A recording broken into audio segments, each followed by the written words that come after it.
Ladies and gentlemen, boys and girls, people all over the world, welcome to another episode of TylerBrianHour, a.k.a. TBH, a.k.a. TB Hour. I'm your co-host, Be Heard, a.k.a. Brian, a.k.a. Prince, a.k.a. Prince Vegeta out the heading. I'm going to pass this to my boy, my brethren, Manson MTTL. You want to say something to the people? What up, though, is your co-host, Tyler Lieber, a.k.a. TTL, a.k.a. Lieber Hendricks in the building. We are gathered here today on February 8th? 7th? 2023.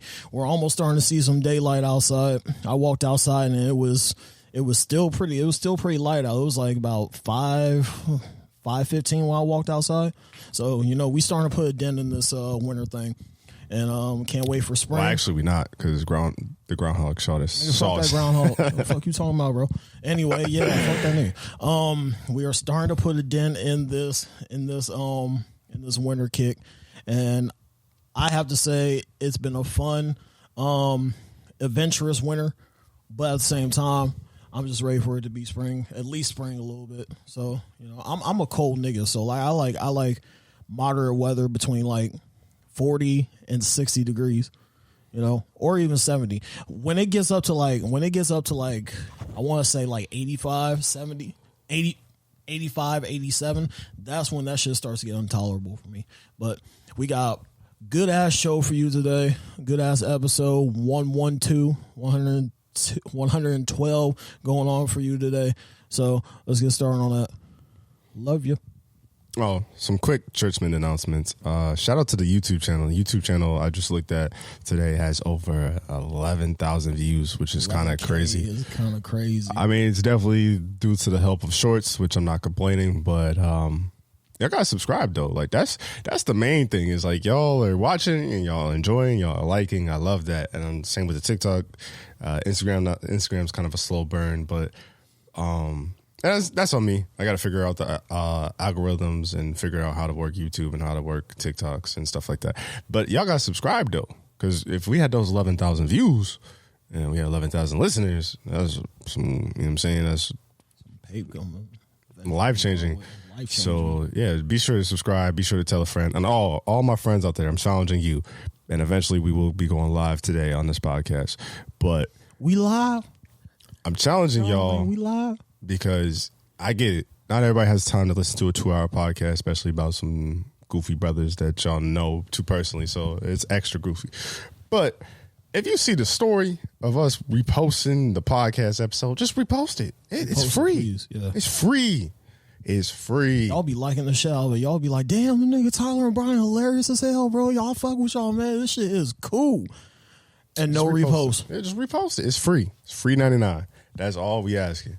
That'll help out a lot. 99 is crazy. And I mean, shit. Every time that we've had a guest and they reposted the story, because it's just another person reposting the story, the podcast ends up doing well. Actually, I want to say that Mr. Beast episode, maybe because that was a clickbait title, but is our highest Dolo episode in a long time, actually.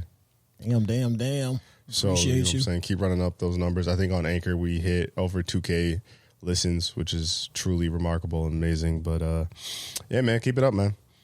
How you doing? I'm doing well. I'm doing swell. I'm doing awesome. As far as my personal announcements go, mom's doing all right. Her therapy session was actually she said it was pretty decent, and I think I'm gonna go with her on her next one. Or I've been debating it for a while, and I'm gonna see if she'll take me on the next one, just so I could be kind of in the room with her, you know, just kind of see like how she thinks and stuff like that, how she reacts to me being there and in front of another person talking about her life, because I think that's something that, and obviously she's my mother, so like, you know, we're close enough to where I could be in that personal space, or I don't think it would be too crazy. At least I hope not. But I think I'm gonna ask her that. Other than that, give a prayer to my uncle.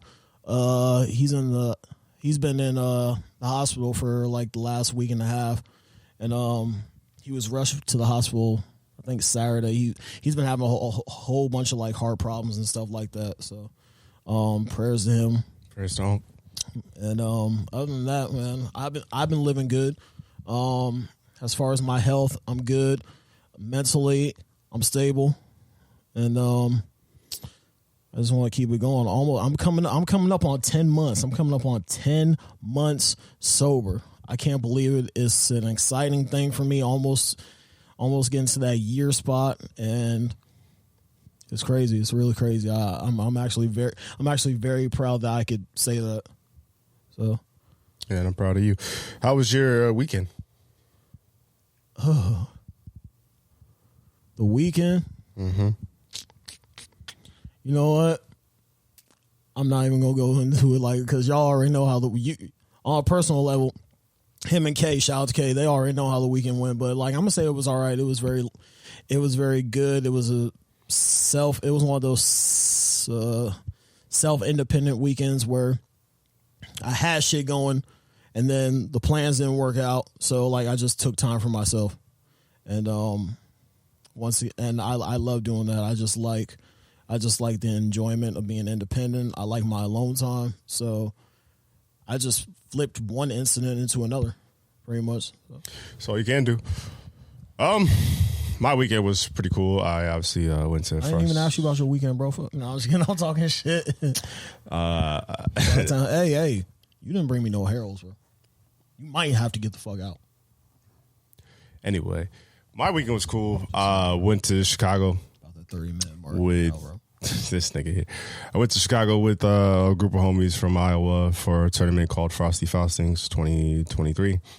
And I went to it last year as well. And it's weird because it's a weird dynamic because last year I was kind of dolo because Grim was supposed to go, but then Grim had plane troubles because of the weather, because the weather was real bad last year. My flight last year got delayed from Michigan.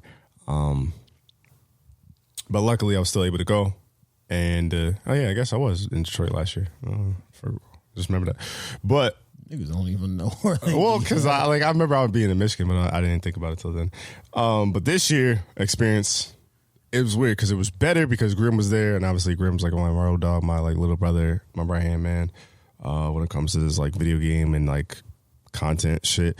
But it was also worse in the sense of Frosty Faustings was at this venue, and last year I was at the venue, and I had a hotel room in the venue, so I think it was perfect because I could just come down, kick it with the gamers, chill out with everybody, and then go back up and then kind of rest and relax. Where this time around, I had to get a hotel that was outside of the venue, so by going to something that was outside the venue, I pretty much had to fully commit to either leaving or staying, and then so it's only a 2-day tournament. But it was both days were 8-9 hour days, basically a damn near a shift of standing around playing video games. And I'm not saying it wasn't a good time, but also another thing was this was the first time I went, COVID was a thing, and masks were mandates. Masks were mandates at this one as well, but the vaccine was mandated, and it was only 3K was allowed to be there, so. At this time, it was 6. It was literally double. So, it went from kind of a chill, low-key, secluded tournament to where everybody's kind of vibing, everybody's kind of hanging out. And some of the games that I was more interested in last year than I am this year. I still played Strive in both, but I played Fighters in the year before, and then I played D and Up Duel the year after. Niggas was bumping into me more because it was more people, so you're obviously running into more people. And then security was tighter, which is a good thing. Security's... It's not necessarily a bad thing to have security. It's not really a bad thing to have bag checks. It was just kind of more of a tedious thing just because I had to leave one area, get my bag checked, and to go into another area, you had to get your bag checked. And some of them niggas would act like they just look in the bag real quick and then all right, cool, move along. And some niggas would act like top flight security is the world. So it was kind of tedious. I still had a good time. It's always good to see the homies. It's always good to see the Iowa guys do well. Shout out Blake. And then I think somebody else got 4th in some tournaments, and they did real, real well. My tournaments, how they went, I went basically 1 and 2 in both games. And for anyone that's not in the FGC or the fighting game world or tournament world, it's a double elimination tournament. And so if you lose your first game, then you go down the losers bracket, and then if you lose again, then you're out. So basically the whole mantra is to not go 0-2, which I didn't. So I'm proud of myself for a nigga that didn't really practice like that and a nigga that didn't really. I was more worried about getting to the tournament rather than training for the tournament. So the fact that I was still able to hold my own means that I'm building up my floor, I guess, if you will. Like, I'm not where I want to be as far as a gaming content player, but I could get better. And the fact that I'm like, my floor is getting higher so that like I could beat niggas when really I had probably like a week worth of training in both games, realistically. Right. So I am happy about that. I'm happy about not going 0-2. But it was kind of some bullshit with both things. And I mean, I doubt they'll see this, but fuck it, it's my podcast anyway. I don't think I'm saying nothing too crazy. So my first game was Guilty Gear Strive, and then the first player I played against was this cold black dude, real cool, real chill. And the seeding went in the bracket. I was the 16th seed, so I was technically the worst seed in that bracket, and he was the first seed. And that nigga was the first seed for a reason. He cooked my motherfucking muffin. I was getting tossed. But he also played a zoner character. So for those of you who don't know about fighting game archetypes, zoning characters are harder to deal with. Think of if you play Street Fighter, Dawson, them long ass limbs, and he's supposed to keep you out, and he's supposed to be annoying. He's supposed to be a nuisance. But in Guilty Gear Strive, it was Axel, and he was playing him, and I just couldn't really figure it out. I wasn't good enough to figure it out. I lost. Shook it off. I didn't expect. Once I saw him pick Axel, because there's certain characters in that game where I'm like, I know how to deal with this character. I have an idea how to deal with this character. But once I see some characters, I just give it up immediately. I'm just like, fuck. All right. Yep. So I go down 0-1. I'm discouraged because I don't want to go 0-2. So I'm like, I know I didn't train, so I can't be too mad at myself. But at the same time, I'm not trying to go 0-2. So the guy that I was supposed to play, he had to go do something, so he left, but he told the TO. The TO is pretty much the person that runs the bracket. So the person told me to wait, chill. I was like, all right. So then he called my name finally when it was my turn to play, because there's like 4 stations, so all those stations are being occupied as you run the tournament. So he calls my name, and he wants me to play. So I'm waiting on dude. Dude came, and I guess he's playing on a stick, like an old school arcade, at like up down or sort of like arcade kind of cabinet stick. Like those are like what people play on. They either play on a pad, which is like a PS5 or PS4 controller, because it was PS4 that we were playing on, or they play on a stick. So he's like, yo, my stick's kind of messed up. If you give me 5 minutes to basically fix it, can I like fix it? And I go, yeah, man, sure. Because I would hate to get to a tournament. I would hate to be in the loser's bracket. And then, like, something I could just maybe fix real quick. Like, the nigga just say, nope, you out. Right, like, you're L. I mean, I get it. Like, life happens. Some bullshit happens. You never know when it's going to happen. So I try to be cool. So he's like, all right, cool. So he's fixing it. This nigga goes to work. I mean, he has a screwdriver and it's like it's almost like a NASCAR pit stop. And he's, like, trying to fix it. He's, like, fixing with a wire, fiddling with a wire. You gotta come Tim the Tool Man Taylor improvement type shit. And then he fixes it.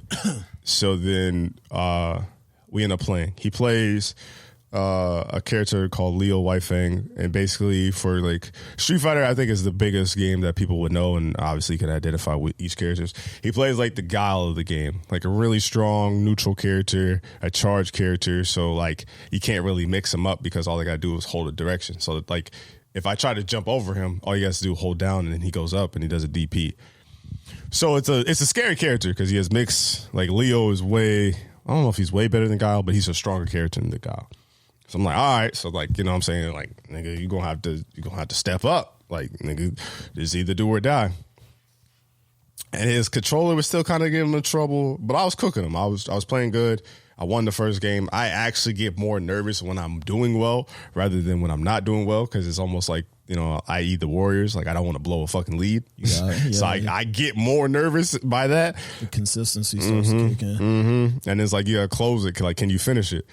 And so I was playing good. I got Grim behind me. He's rooting me on, cheering me on or whatever. And then I was playing him. And then I think his controller was fine the last 2 games, but he wasn't playing the greatest. And his man's one thing about these tournaments is they're pretty intimate. They're pretty like, you know, tight knit. So everybody might, like, if they see a pro player or pro players are playing in pools, which pools you want to get out of pools, and you get out of pools, it's like top 192, top 48, top 16, top 8. The top 8 is basically what you want to make if you go to a tournament, but you want to get out of pools. Like if you get out of pools, you're like one of them, like you're that guy. But obviously the higher you get up, the more recognition and more like, yeah, you did real well in this tournament. So yeah, like I said, there's always people that's either watching the tournament or watching their homies play, because, you know what I'm saying, we're all homies, we want to support people. So Grimm's like cheering me on, but he's not really saying nothing as far as the game. He's like, all right, yeah. He's like, calm down, Prince, or like, you got to take a minute, take a breath or something. Like if I lose a round or I get discouraged or whatever. So his man started going, oh yeah, fuck him up. Oh yeah, go crazy. Nice DP. Do this. So I have music because mind you, I try to play with like music so I can kind of zone in on the game rather than all the other sounds or the voices or the crowd, or there's so much shit going on that's overstimulating sometimes. So, but I hear his man's like, I channel that in. I'm like, hold up. So I do the gamer move where you sit up and shit. Like, hold on, nigga, who are you talking to? So I beat him. I beat him 3-0. So that felt good. So obviously I didn't go winless in Guilty Gear Strive. And then I played somebody who was playing a character that I could have beat. Like one of my homies in RNO, shout out to Oni. He's a very good May player. So I could have easily had that experience. It's just a character I've always struggled with, but that's just on me. So that was Strive. Oh, another fun fact too about the May character. If you see me looking this way, it's because the live will be happening this way. So that's my tune in for the live, people, on Instagram, on my Instagram live. Yeah.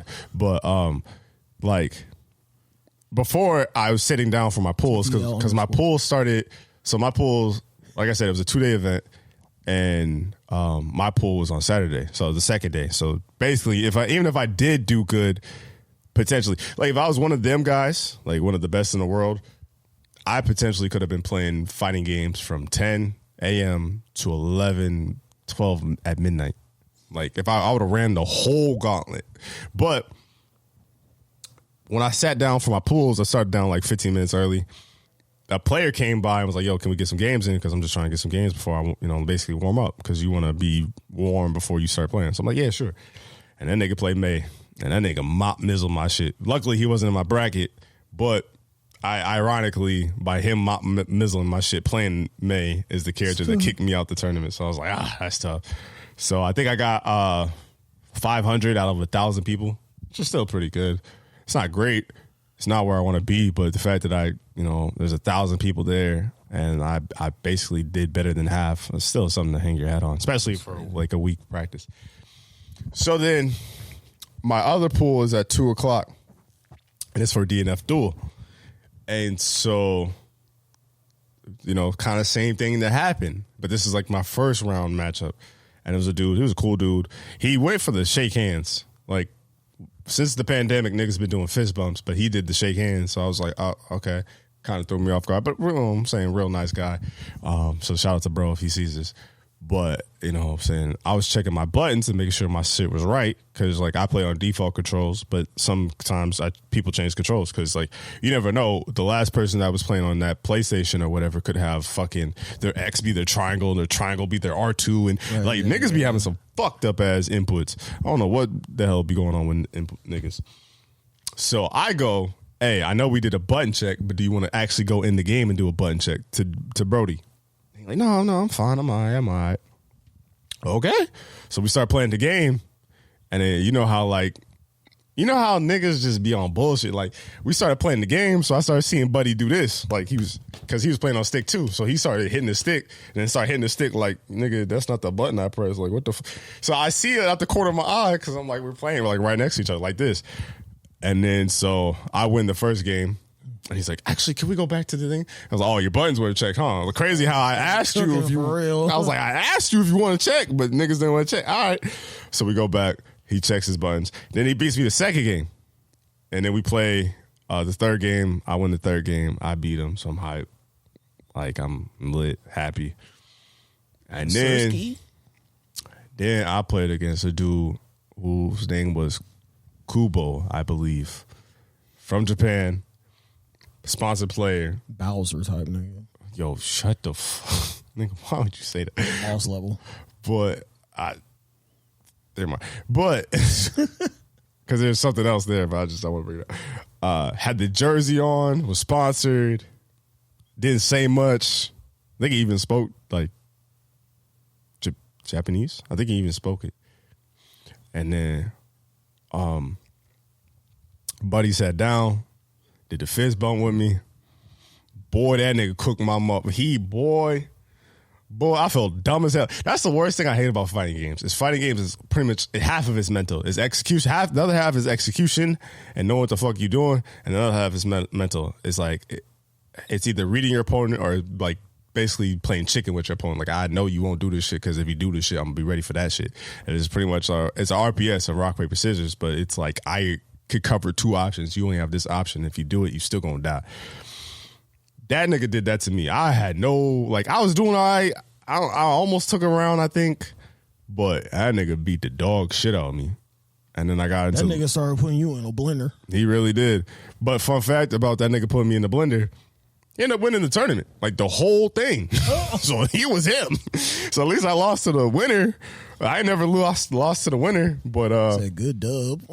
He really did. And then the other guy that I played... Good Himothy. I could have beat him, but I don't know that matchup, and I just played bad. Like I said, I only had a week worth of training. And then also, I think Jag, one of my homies from the FGC, he played him online, and I think he beat him. No, I think it was close. Actually, I don't remember. I think Jag beat him, but yeah, I did all right. It was a fun experience. It's always fun to get in fighting games. It's just fighting games could be so frustrating because it's like I do want to get better, but it's hard to get better while time is moving. It's not like I can stop time. It's not like I can have a hyperbolic time chamber where I could just generally train and take all my L's. And because it's also like I want to make content. Like, so it'd be almost like practicing for the podcast. I really can't practice for the podcast. I have to put out what you guys see and what you guys hear. So like I said, I'm still learning about the TikToks, still learning about the shorts, still learning about the YouTube, but I have to put it out. And it's the same kind of thing for making fighting game content. Like, I don't really want to... Being the best died when I learned that niggas train on fighting games for 8 hours a day. I don't got the type of dedication for fighting games.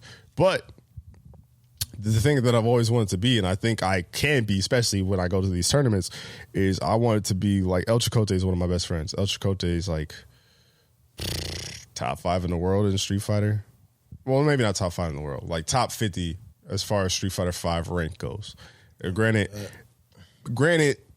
you get it by playing as much as you do. Like, the more you play, it helps you out. But he's also one of them good players, and I just want to get to a point where like a good player could play me, and it might be for content, it might be for casuals, it might be for a tournament. But it's not wasted practice. Like, I wouldn't want my niggas to like, oh, I need to go train for this tournament. Well, I'm not playing Prince. Fuck that, because then I'll just be doing goofy shit and I'm not even getting better. Like, I want to be like that respected nigga. Like, oh, he nice. Like, you know, we've played niggas in pickup basketball or something like that. And like, oh yeah, he nice. He could play. And like, that's all I want to be. Just a nigga in pickup basketball. Like, oh, he nice. Like, he could play. That's all I really want to be with fighting games. I love them. I don't think I'm going to go to Combo Breaker just because I have a wedding to go that Memorial Day weekend, and that's in Kansas City. So Kansas City, Chicago. If I had bread like that, I would, but I don't have bread like that, so I don't think I could. But I do want to go to CEO, which is in Florida, so hopefully I could go to that. But just get better at fighting games, man. How am I? I'm just ready to move on with the job. Like, it's cool, but I need more bread. There's too much dope things I want to do with the podcast, too much dope things I want to do with the content, too much shit I just want to do as far as being an adult. Like, there's some man shit that I got to do. Shit, I got to pay off, bro. Man. And it's like, this $15 an hour is not enough, my nigga. It's a cool environment, it's a chill environment, but this shit is not enough. I got to make shit shake. Like, because I ain't getting any younger. So I want to use it when I'm healthy. And so basically, but I also want to learn IT. Like, that's the next direction I want to get into. But I have to buy this program. The program is $300. And unfortunately, not saying niggas ain't never had $300, but the way I look at that program is like, yes, I really want to do it. Yes, I really want to be involved in it. but that's more of a accessory item.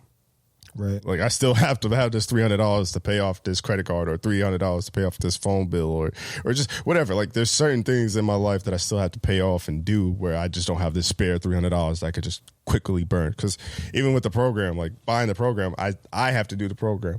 Like, I'm not finna like it's not like I'm by the program and I'm certified in IT. Now I could go do any sort of cybersecurity or technical job. Like, no, nigga, you still got to pass the course, nigga. Like. So, there's that. But that long tangent of Frosty and my life. Let's get into the Grammys, because I feel like that's a fat majority. Never mind. Let's get into it then. Well, what was you Because about I was to going to ask you, did you do any look around? Did you have any free time to look around? Not really. It's just been hard because the few times, like when I went to Chicago the first time, I flown into town, and then I took a taxi. So I damn sure wasn't gonna do that again, because that was a $91 taxi. That's crazy as hell. And then the second time I rode up with the homies, and then this time I rode up with the homies. Like, there hasn't been a time where I've had time to allocate to other things in Chicago, or like a day, because like even Thursday was kind of a hectic, because like I really didn't get to like my hotel till like 8 or 9.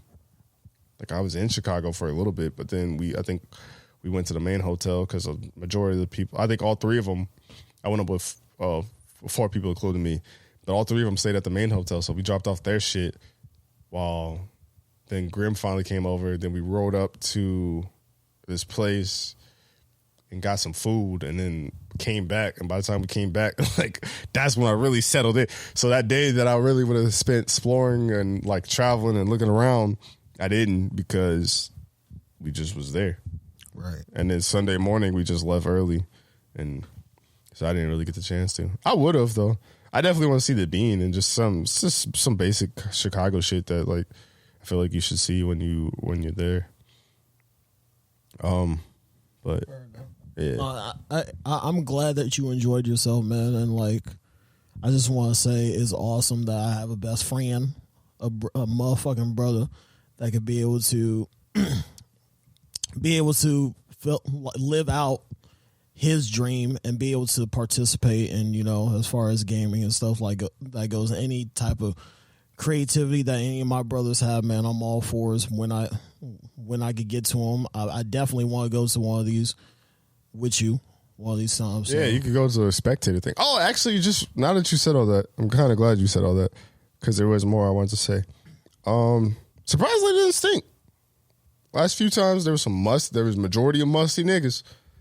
I only smelled one bad person, and that nigga walked by like a drive-by. Everybody else was cool. I'm proud of y'all. I don't know if y'all been showering or wearing deodorant, but I'm proud of y'all at the FGC. I'm proud. Like, niggas didn't stink. There was only one time where I smelled something really foul. Because most times, like, what the fuck is wrong with y'all niggas? Like, y'all don't. In the tub. Yeah. But everybody was cool. So I'm grateful for that. Niggas didn't stink like that. But, and I guess this could be all conventions. So I don't want to just limit it to FGC events. But since I'm in the FGC, I'm going to just say that. It reminds me of high school. So I think, like, the first 2 times, I think I had real fun. This time, it was fun, but it felt like something was missing. And I think the missing part is it's either 2 things. Life is what you make it, so I can't put this on everybody. But I feel like, had I done better, like if I was really, really good and I was really, really playing good, I think I would have enjoyed my experience. Or if I was somebody to where more people would have came up like, oh shit, it's B Herb, what's up, dog? Like, can I get a picture or something? Just some cool interaction where you're interacting with people. Where, like, you know, in high school you feel very isolated. You feel like you're trying to fit in, and that's kind of what I felt like with the gaming event.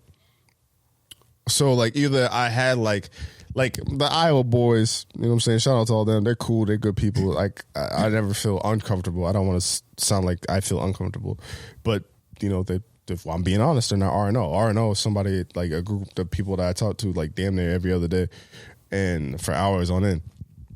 So I would love, and especially since they're all my online friends, I would love nothing more to be at a tournament with them all outside. And like, these are like my homies and I can really talk to and really talk like shit to where I'd feel comfortable. It'd be the same as if I like if I had like, say like you and Kay at an event. I would feel way more comfortable because like, obviously y'all are like my real life friends. Like y'all are my boys, y'all my brothers. And that's what I'm trying to decide on, like what it is. Like, is it because it's not even like on some like narcissism shit. Like, it's not like, oh, I want everybody to pay attention to me, but it's just like, I'm like, there's 6,000 people here and I might have interacted with on some like homie shit and like cracking jokes and have fun with maybe 2. Right. And it'd be feeling awkward. Like it really does feel like high school. Like even the people like the one-liner type. Yeah. And it was just like, and that could be me too, but like when I went to it last year, I was like, I saw people who like I deem as like them, like the higher ups of where I want to interview them. Like, yo, I want to get you on a podcast, or I want to say I'm a big fan and talk to them. But this time, I didn't want to ask nobody. Maybe not even on some ego shit. I just didn't want to ask nobody just because it's like I'd be tired. Like there's some people I've seen at these 3 events that I went to, all in Illinois. I've seen these niggas 3 times. I've interviewed these niggas. Had like full on like mental health conversations and like some deep ass like lore learning about these people. And maybe it's because we wear masks. Maybe because when I interviewed and talked to these people on a podcast, like they didn't see my face. So they didn't get that facial recognition so that when they see my face again, they could like easily pinpoint to who it is.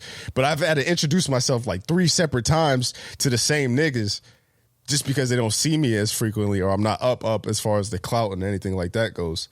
So that's why I find it like kind of like annoying and whatever.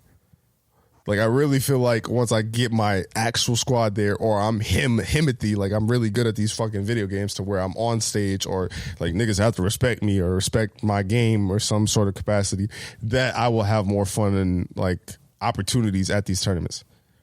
Cause I kind of just like, I get it. Like I love fighting games, I do. But I almost hate just playing and just going and leaving. Like it feels weird, honestly.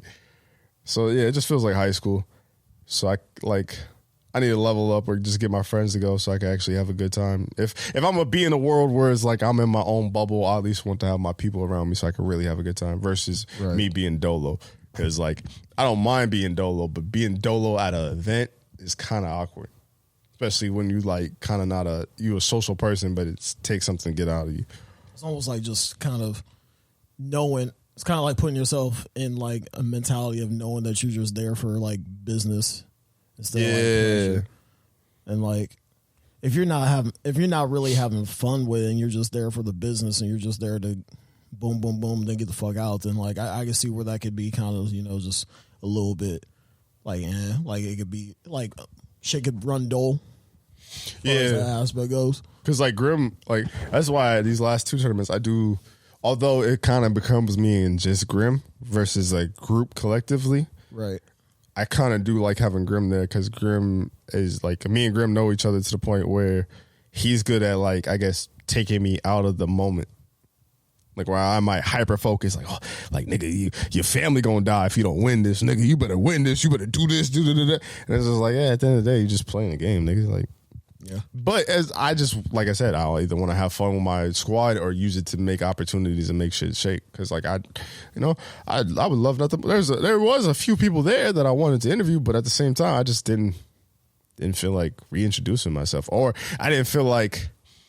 Granted, they are pretty busy people, and like they don't owe me nothing, and like I'm just a speck in their life. But I hate when because there's been times, too, where I've been at these tournaments, and I'm like, yo, I fuck with you. I'm a big fan of you. I would love to interview you on a podcast. Oh, word, just DM me on this. And then I DM them, and then nothing comes through. Right. Or we set the shit up, and then it still gets canceled because they got other plans and other priorities. I just want to get to a point in a level to where, kind of like with this podcast, and especially in like this state, in this city, to where, like, if you feel like you need an interview, you got to do a Be Heard interview. Like, you got to do a TBH interview. You have to. Like, you got to check in, basically. Like, I don't. So that's the hardest part about coming. That's the hardest part. It's just anything in life is like trying to come up and balance all this shit. That's really the FGC convention experience. Because I even want to, just on a regular convention, I want to go to DreamCon. I think that, to me, I feel like that would be perfect for us, where we're two black creators that does a podcast to see like RDC World, to see all the YouTubers, the Twitch streamers, the black cosplayers, the black anime fans. That'd be crazy. Just to see all those creative people that have panels, have contests, have tournaments, and just maybe collab with them. Shit, we might catch them on a whim. Like, yo, we got a podcast, TylerBrianHour. Like, oh, y'all two black niggas is funny. Hell yeah, I'm gonna support that. Or now we getting a shout out on a YouTube video or something goofy like that. Like, I want to be by people that like want to work really, and not just say to work just because it's a social event. But I don't know. I gotta get my clout up. I gotta get my clout up. So I wanted to talk about the Grammys before we go a deep dive. Did you see the Offset versus Quavo? I heard about it. I didn't see the video, but well, the only video I think that's out technically, sorry to cut you off, but was that the Cardi B yelling at him like, "Don't do this here. What the fuck y'all doing? Blah blah blah. Like, y'all shouldn't be fighting." I heard that video was. I heard some people when I saw the video. I first thing I scrolled through was the comments, and some people are saying that it's an old video from like something else, but either or it put a very bad light on like them as far as like them being family and stuff like that, and then like take the tribute to take off and this, that, and the third, and it's the Grammys. It's like one of the highest levels. Mm-hmm. So like it was definitely one of those things where like I really didn't want to watch it just because it was just bad spirits. So, but yeah, it was crazy. I don't know if this is like my logical brain thinking here. I could see a world where both sides make sense. Yeah. Because I could see a world where if you're like Offset and you haven't had that initial contact with Quavo, who knows how many times you could have been reaching out to Quavo to actually have this conversation and build rapport after the death of Takeoff. And then you pull up knowing he's going to be at the Grammys doing a tribute to talk to him, thinking that y'all could hash it out to whether, I don't know if he was really, I'm hoping that he really wasn't just trying to get on stage, but really maybe talk to him and just see how he's doing, I guess. Because who knows if they had phone interaction or whatever since then. Because they are cousins, aren't they? I think they are related in some way. I think. Because, I think they're all related. But I also see a world where you're Quavo, and if it's up, it's stuck, nigga. Like, if we haven't talked since the passing and we ended on bad terms, don't use the Grammys to come here and act like it's all good. Right. And like to then try to build rapport. Like, you could have easily built rapport the day after, or catch me to where I'm chilling at home or something. Like there's other ways. Like, I don't know if I could have a serious conversation that's something that's supposed to be so big, so monumental, especially if it's a tribute for the person that I was with when you wasn't there. I don't know. I honestly don't think in Offset's in his perspective, I don't think he really thought of it that way. I think it was one of those things where like, yeah, it was a moment. Like, why are you waiting this long for the the Grammys to happen and stuff like that in this monumental like event and stuff? But I think he just saw it as like one of those things of like, it was like a clarity thing as far as this is for Take, all this is coming, all this is pretty much manifesting itself into one night, and we're both going to be there one night, Mm-hmm. And even if there was like bad terms and stuff like that, it's like fuck you, fuck that, fuck you, and all this, that, and the third. And why wouldn't you take the time to see the Why wouldn't you take the time to see the motherfucker when you can? Even if it is as big as the Grammys, You know, if me and you are beefing, and the one time that I get to see you is at the Grammys and just like kind of, and be there for you and kind of like hash it out, talk it out, or whatever, then so be it. I think it depends. I think it depends on what it is, though. Like, I don't think anything was ill will though. But like, prime example, like I love my cousin. We cool now. Just bringing it up, just because like the only thing I can think of to relate to it. But there was a point in time where, like, I love that nigga, and like when I went out to Arizona, yes, I did put a lot on their family and stuff like that. But I wanted him to be up as much as me to be up. Right. So then when, you know, he kind of like brush me off to the side, and then when I was like, yo, I paid this shit off, like, where's my cut of the money? And was kind of like bullshitting and ignoring me and this and the third. I don't think him coming up to me, like, granted, a family reunion or Christmas is nothing compared to the Grammys.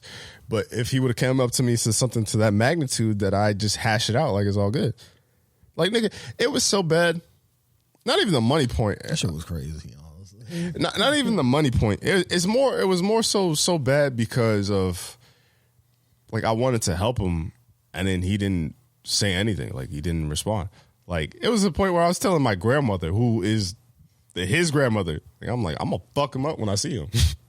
And like, I'm at grandma's house saying this. Like, my dad getting mad and my grandma getting mad, but I'm like, yo, nah, it's up. Like, I'm putting hands on this nigga if I see him.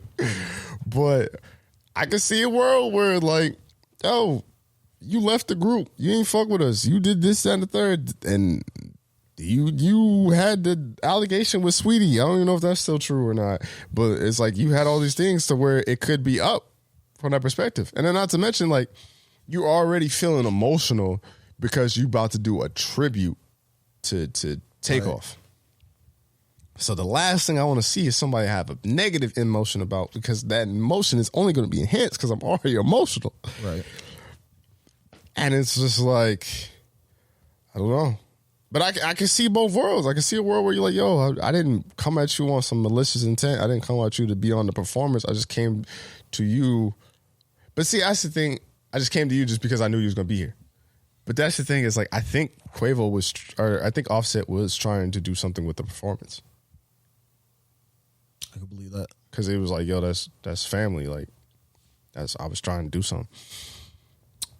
I could also see it where, like, Quavo, I can see it from your perspective on Quavo, because, like, he could have been like, nigga, you didn't put in on this. Yeah. You know, as far as that type shit, like, you wasn't here for none of the rehearsals, none of that shit, this, that, and the third. So I could see in that light where it could be like, bro, like, what the fuck you doing? Because on top of that, too, like, honestly, it probably would have helped. It probably would have helped if both of them would have kind of came together and made the tribute, like, with both of them together, or they could have just made tribute, like, both independently. True. Or as individually. Because, I mean, like, there's a world where, yeah, QC and Coach K and all them over there, quality control, could have not fucked with Offset. But Offset still could have been cool with the Migos. Like, the Migos still could have been a thing collectively. Right. But it wasn't. It was Offset versus Uncle Few and QC. And, like, that nigga Takeoff was alive for a lot of that until he wasn't, unfortunately. But another thing, too, I don't know. Let us know your thoughts and opinions down below with the Quavo and Offset thing. But the Jay Prince thing, I think, is also interesting. How Jay Prince was like, yo, you ain't had nothing to do with that Takeoff stuff. Relax before we get some people on you. That shit sound real. And then that shit sound real incriminating to me when I heard that. But then he also said that, like, I think it was Quavo's person. There's somebody, yeah, I think it was Quavo's person. He said he has papers on that nigga. He had a report, and then he showed the papers on the $1 million worth of game. And then I was crazy that was this $1 million worth of game was threatening Offset. But it got to the point where, like, I've always heard Jay Prince's name. I've always heard Drake mention him. I've always known about him. I've always known he's been a scary nigga. I never knew what this nigga did. I don't know if he was a producer. I don't know if he was a rapper. I really didn't know. Jay Prince, I don't want no smoke. But what I learned is that he was a music exec, he was a music manager, and he was a boxing manager. And then he's the one, obviously he's from Houston. You know, Drake loves Houston. He always talks about it like it's a second home with the strippers and whatnot. He's the one that introduced Drake into Lil Wayne. Lil Wayne obviously signs Drake. This and the third. The rest is history. But he also was like a manager to the Ghetto Boys. Scarface, obviously Scarface being in the Ghetto Boys. Bun B. He managed Andre Ward in boxing and Floyd Mayweather. I think that nigga has some ties to NWA too. No, I didn't see it. I didn't see any on at least the wiki. I guess he could, but I didn't see any. I think he had ties to Sir Rap-A-Lot. Yeah. And then the fact that he was a bank accountant, then got laid off, and then somehow ended up in the music business, and the rest is history. He has an impressive career. Like, to me, I just thought he was like one of them, like, just gangster OGs that like niggas just respect, like he was a show, like a Larry Hoover or like a fuck all these niggas, Big Meech type of just one of them niggas that we just respect and like honored all the time.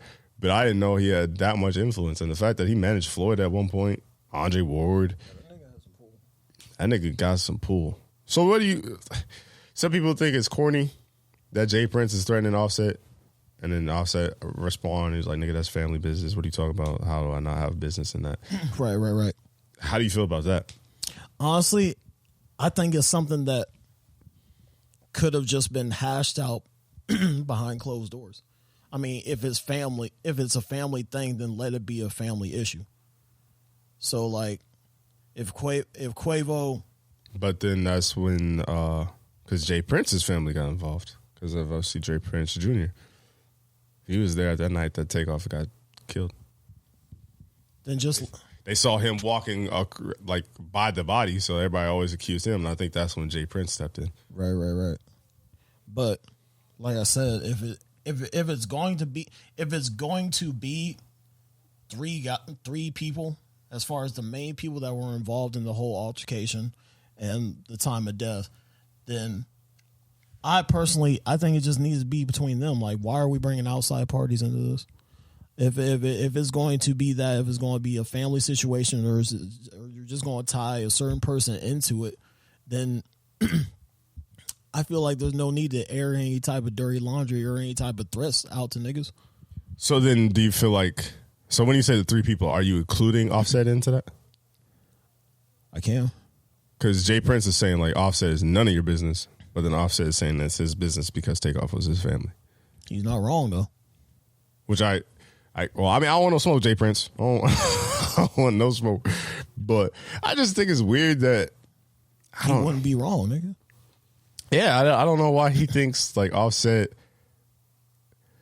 I don't know. It's a weird situation. I don't see how you would think anybody would feel a type of way. Like if that was your cousin that got killed.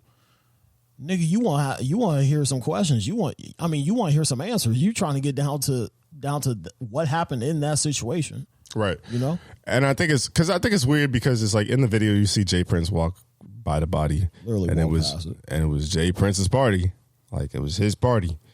So I could see a world where Jay Prince is Jr. That is, I could see a world where you're like, yo, my nigga, like, what's up?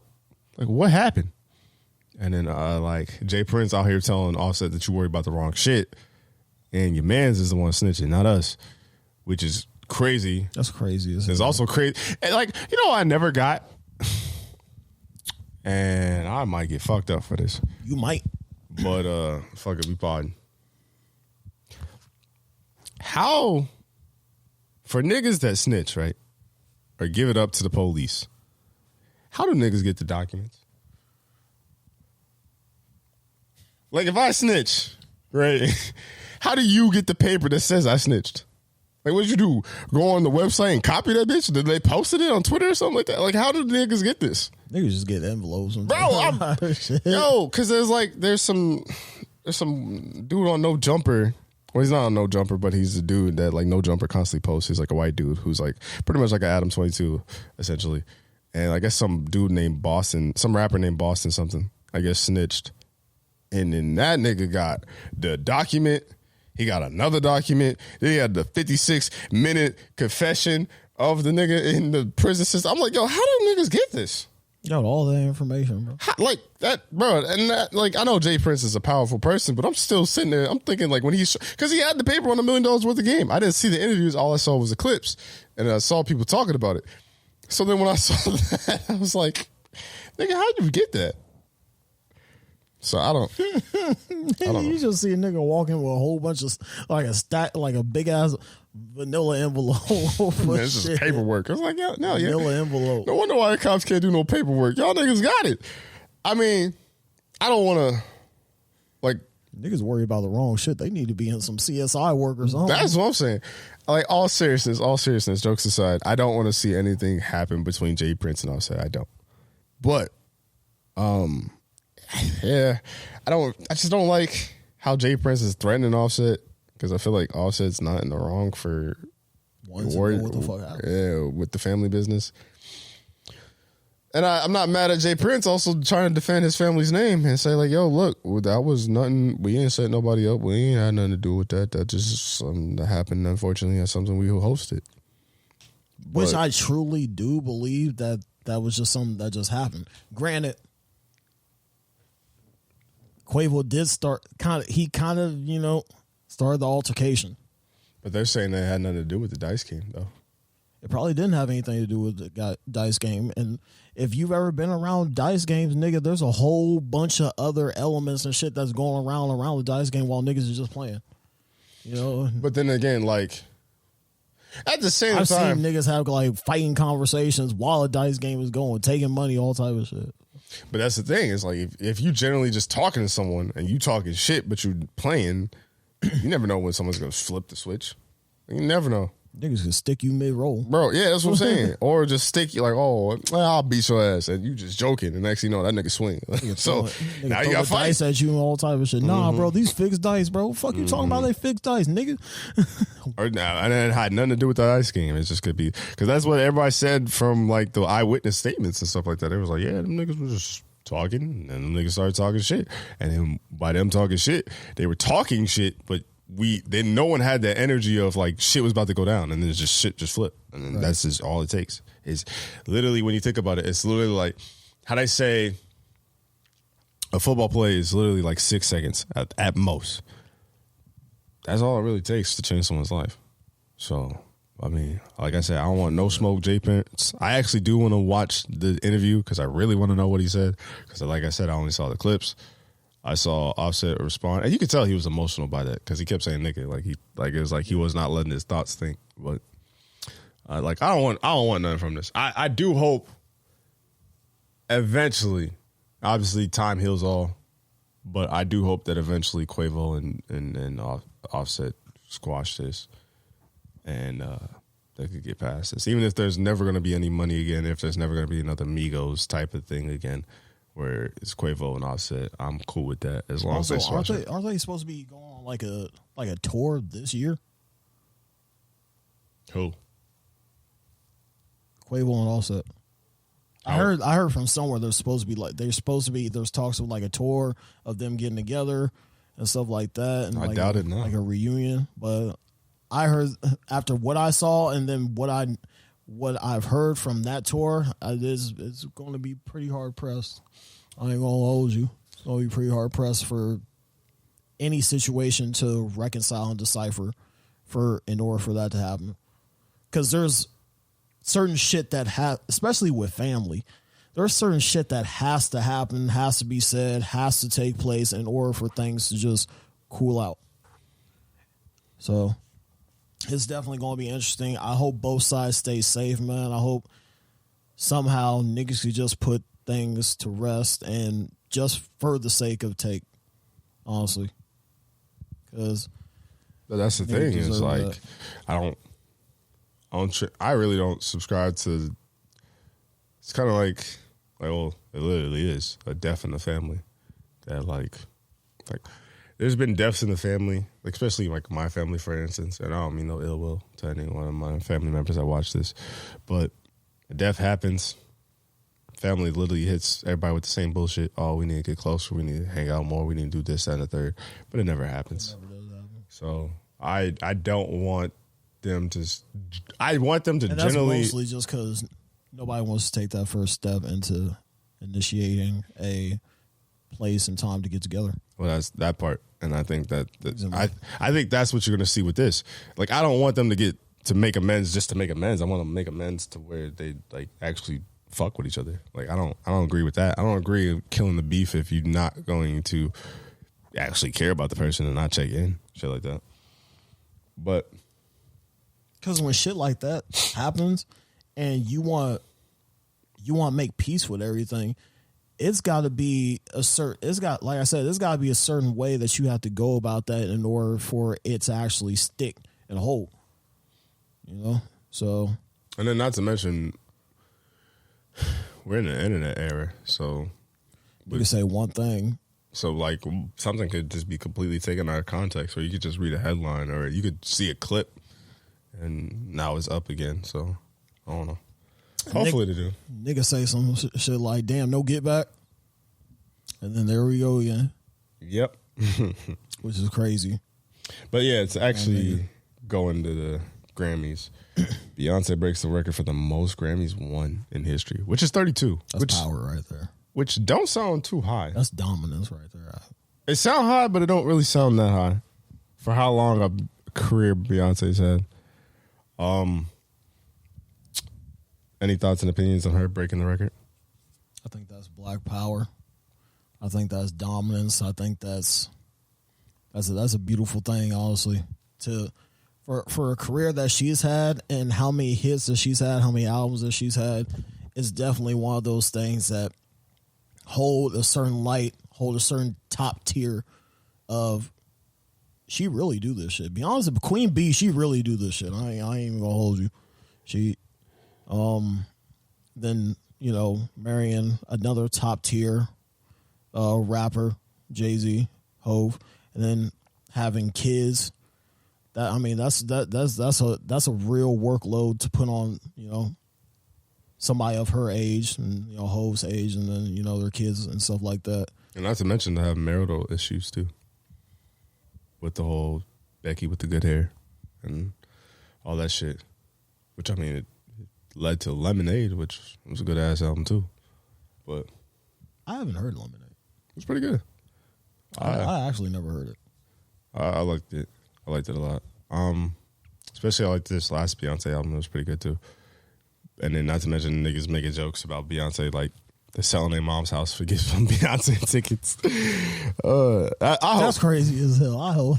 I do. I ain't gonna lie. I don't want no one to sell their fucking mom's house, but I do hope I get to the point where niggas. I sell my mama's car.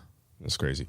But I do hope I get to the point, or we get to the point where niggas is like, yo, I'll sell a kidney for a TylerBrianHour ticket. Like, them niggas going on tour. Like, I want some shit like that. Like, to me, that's love. Like, you want your fans to go crazy. Mind you, we don't want you doing no incriminating shit, no criminal stuff for us. I mean, hey, I do. We just I might. That's a toxic ass nigga. I might. I ain't gonna lie. If you gonna do that for me and you show that much love, I love it. You like it, I love it. I'm just crazy as hell. I'm just saying. But another weird fact too about the Grammys. You know, Snoop has had 20 nominations and no wins. That's crazy. But then again, the only thing I could really see Snoop getting it for was probably Doggy Style. The only award show I've ever really seen that nigga at was the Soul Train Awards back in like what 96, 95. How did I know you was gonna say something? Because that shit just sticks out in my mind every fucking time, man. I just think it's crazy that he doesn't have one out of all the nominations. Yeah, that is crazy. But I mean, at the same time, I can't really see him getting one in the future too. Maybe a lifetime one. That'd be kind of cool. Because I think if anyone deserves it, he's kind of aged gracefully. Like a generational award or something like that. Yeah, I can see that. I can see that. So just some other awards to touch on and talk about. Harry Styles won Best Album. I'm not going to lie to you. Look, I fuck with Harry Styles, man. That's my boy. Hold on. Before you say that, YouTube. Adele got it, though. YouTube, Twitch, whatever. I love Adele. I ain't never heard no shorties, no homies, been in the store, been in the mall, been on TikTok, been on YouTube. Speaking of Instagram, we about to go live. We live? Hold on, but like I ain't never heard no one talk about Harry Styles' music. I ain't heard a song. I couldn't tell you what he sing. I ain't heard shit.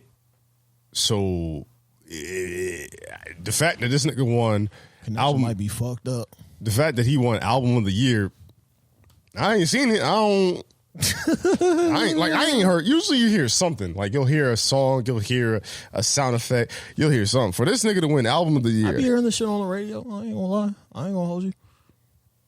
I be hearing this shit on the radio. I don't know what the name of the song is, but I was gonna say, what's his most famous song? I ain't heard shit. I know he's talented. I know he's good, but I don't really listen to the radio like that. That's the thing about it. But that's the thing. You said you heard it, but I ain't hear shit. When I say nothing, I ain't hear nothing Harry Styles.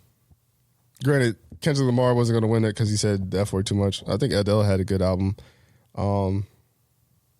But yeah, that album was the one. I still need to find the record. I'm trying to look for a rare record LP. Yeah, I'm just surprised Harry Styles won Best Album. That was interesting. Best Record went to Lizzo, About Damn Time. Yeah, that was a pretty good song. I think something else. I don't have the full list. I just have the like cliff notes that I wrote down. I think something else should have won it. Kendrick Lamar, Mr. Round and the Big Steppers won Best Rap Album. Personally, I got a hot take. You got a hot take? Duh. He should have won Best Rap Album. At least out of these names. Out of these names, it should be obvious that he won Best Rap Album. Kendrick fan. Because, no. Pusha T had a good album. Pusha T had a good album. Pusha T was. Future's album was cool, but it wasn't nothing like legendary. You ain't gonna put Jack Harlow? Hold on, nigga, no. Hell, Jack Harlow. The way that he looked at you, did you see the like their reactions? I don't know why DJ Khaled looked the way he looked, like he was trying to. So let me cook. I'm about to cook that goofy ass. Hold on, bro. Let me cook that goofy ass. I'm gonna cook that goofy ass. Tyler was just turning up the IG live, so that's why I turn up the IG live. Ain't nobody. Hey, watch us, please. I mean, it's gonna be too late for this, but Jack Harlow didn't deserve Rap Album of the Year because Churchill Down. That song was popping. Churchill Down is an amazing song, great song.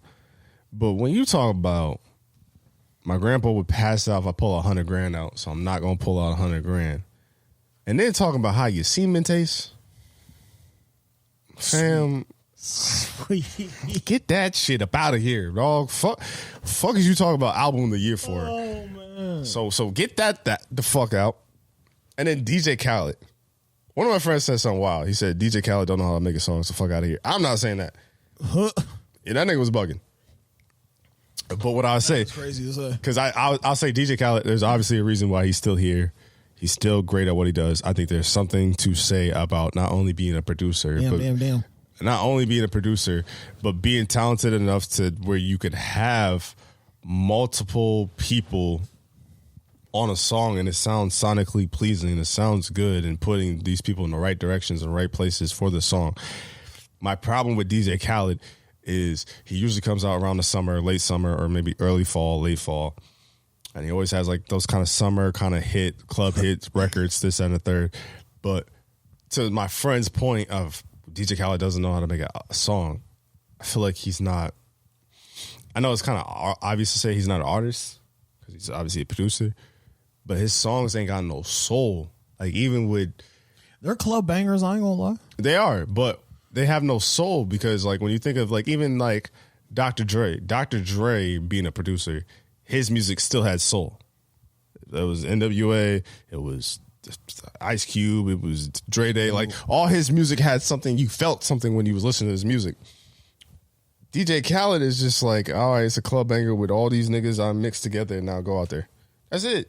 Like I don't feel nothing. Like the last DJ Khaled album where I felt something where I generally Major Keys. Major Keys was the one. I ain't gonna lie. Well, because like 2016 joint. I think so. Was that Keys or Major Keys? Major Key. Major Key's the one I fuck with. Okay. Because that was the one. Keys was that one. But no, Major Key had the Nas albums done, had the J. Cole interlude, had the Big Sean and Kendrick Lamar song. Like, they had a lot of hits, and those hits had feelings where fucking, like, anything else DJ Khaled puts out, it don't have no emotion behind it. Like, Eduardo, my boy, shouts out to you. Shout out to Eduardo. But nothing else has emotion behind it. And it's just like... Yeah. And it really, realistically, if we're being honest, as far as best rap albums go, like, they could have easily had J.I.D. nominated. He had a great album, a very personal album. Denzel Curry had a great album. Like, the fact that they didn't get nominated. I've always personally loved Denzel Curry. I think he has a good embodiment. I think he should have been nominated as well. And even Vince Staples. Vince Staples had 2 back-to-back good albums that he didn't get no love, no recognition, no nothing for. And it's like, if we're going to really nominate the best rap albums, like, let's showcase it. And I mean, even like when I was thinking of the Kendrick Lamar, like, he was due for one. He was due for one. I actually, especially with the category of people, I think he definitely deserved it. I ain't gonna lie though. I was looking at the list of like who won certain years, and I was pretty much giving it up for each year. I was like, yeah, that makes sense. Hey, that makes sense. I'm cool with that. Nigga, There's an artist for every year. I still want 2014 back for Kendrick Lamar. I do. I saw your lip pucker too. Macklemore cool. He a good person, but it's like, nigga, Macklemore was the one that year. No, the fuck he was, nigga. That was a pop album, bro. I'm still upset, dog. You listen to it? He had like 3 good songs. Nah, bro, you gotta listen to the whole Macklemore album. No fan. That's crazy as hell. I just told you listen to a whole Macklemore in 2023. In 2023. That's another reason why I'm upset, because he just disappeared, dog. Like, that was over Good Kid, Mad City too. That was crazy. I don't think people realize that was over Good Kid, Mad City. Macklemore was the one, bro. I don't give a fuck if he was the 2. Like, that nigga, why did he win over Kendrick? I'm still upset about that. That is crazy. I mean, shout out to Macklemore, but come on, son. Like, I still look at that. That's the only one where I'm like, ooh. That's nasty as a hell, yeah. When you think about it, man. And then hopefully, if anything, this inspires people to make more music that people feel. Like, I think Jack Harlow could be really talented if he makes more personable music, because I think that's why people fuck with Drake so much, because Drake is so good at giving you the club records, then giving you the rappity rap records, then giving you the some soul in there, some feel good, some like literally everything.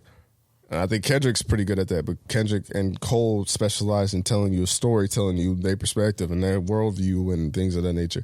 And it's just like DJ Khaled is just songs. Right. They really are. Like, I listened to the album. God Did's the only one that really stuck out. Everything else is probably like a TikTok sound effect. Like, that's crazy as hell. Like, if we being honest. So I'm hoping that DJ Khaled goes back and actually like makes music that caters to him. I'm with that. I believe that. I like that. But overall, the Grammys, it looked like a good time. Everybody looked like they were in good spirits, and I'm happy. Well, a few more. Happy with that. A few more awards I wanted to get into. R&B was Beyonce, "Cuff It," good song. Rap was Kendrick Lamar, "Heart Part 5," great song. R&B album was Robert Glasper, "Black Radio 3." Same thing Chris Brown did. He actually plays the harmonica too. Oh, he's talented. He's talented. I don't know too many people that can play the harmonica like that. He's really talented, but then Chris Brown went on this whole rant and tangent. He was like, "Yo, who the fuck is this nigga?" Like, he was that's wild. He was doing that. He went crazy. Then he ended up writing him. He was like, "Yo, my bad. I was just passionate. I just really wanted to win the Grammys. So more power to you. Congratulations." And this, that, there. So that was big on Chris Brown to go crazy, ballistic, but then like realize he was wilding and apologized. And it's also like Chris Brown. I don't want to bring up a bad topic, but it's like, yeah, you moved on and Rihanna's forgiven you and all that stuff, but that still might be a bad taste in a lot of these Grammy votees and voters' opinion. So it might not give you the R&B album. And sometimes some people are, Chris Brown makes more modern R&B with modern R&B is about love, but it's also about lust, where older R&B is more about the love. So you might have some older like people on the voting committee to where they might appreciate this, and especially like if this guy is I'm gonna listen to this album because I do love R&B. Yeah, now I'm interested. I need to see who this dude is. And I mean, if this is the third one, so he's obviously had two, but yeah, who knows? Like this guy could be really talented and he could have deserved it. But you know, I'm not mad at Chris Brown for feeling the type of way because it's like he put a lot of work into the art, and then I definitely think his last, I think it was called Breezy, if I'm not mistaken. Yeah, that last album was pretty good. I actually like a lot of songs. Yeah, I enjoyed it for Chris. If we being honest, I enjoyed it just because one, it wasn't like 30 something fucking songs. Yeah, that one album that he made that was like 40 plus, bro. I'm not saying that shit runs like 3 hours. He got some hits on there. That shit runs like 3 hours. He got some hits on there, but I don't listen to every songs, bro. I don't listen to all of them. If you listen to all 40 songs, you got it. You must be fucking. You got it, bro. You gotta be fucking. You gotta be fucking. You gotta be fucking. Because there ain't no way you gonna notice that you listening to all 40 songs. Like you knee deep in some coochie to where you didn't know that the Chris Brown whole album. Like damn, the whole album playing? You got the whole album in the background. That's what I'm saying. You started with some foreplay, tonguing it down, and then y'all did the whole 9, and then you looked at your phone like, damn, I was playing the whole Chris Brown album. Candles burned out, all type of shit. Nigga, you was like, oh shit. You went pee, real, came back to your senses. It was like, ain't no way. Clarity, all time. Oh, man. That's funny. Shouts out to Chris Brown for that hard work and dedication, because I would never, ever. Actually, now I think about it, one time that I did fall around, I did have some Chris Brown playing in the background. But it was a mixtape. It was I can't think of the mixtape on top of my head. I can think of the picture of the album cover, but I can't think of it. It was a freaky ass mixtape. No, because it was like, I think it was on Call. It was a song. I know she wanna see me. Oh Lord, fuck her too good. Nah, nigga wanna be me. Hold up, I'm in that Lamborghini smoking on Luigi. Hold up. Okay, all right. Yeah, it was that mixtape. Shout out to Chris Brown. Yeah, that was pretty much all I really wanted to talk about the Grammys, because any other award, I didn't. The Grammys look fun. Yeah, I mean Trevor Noah hosted it. It's always weird how like these Connor. Shout out to Connor. Shout out to Connor. It's always weird how these like award shows kind of go from like having multiple varieties of people, multiple walks of life, and then they kind of go into their shell again. So it's going to be interesting to see how next Grammys go. I think as far as everybody at the Grammys, I think Rich Paul got it with Adele. Yeah. Shout out to him. Happy to see that they're happy. He locked that down.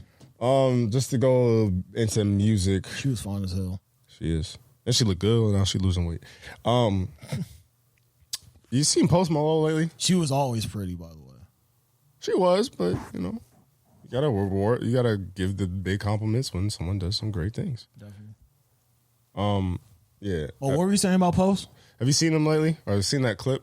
I have not seen that man lately. There's some clip on No Jumper, where he's performing. He looks like he's performing like normal, but I guess fans think he looks sick or he looks unhealthy. On like he kind of looks like he's going through it. And I'm not gonna lie. Obviously prayers and condolences to Post Malone if he is. If he is. I mean, he also could just be tired too, because like I don't think Post has really stopped. And then not to mention, like it was just last year where he fell in that little hole that comes up when most people come up in a concert and broke his ribs. That was just a few months ago.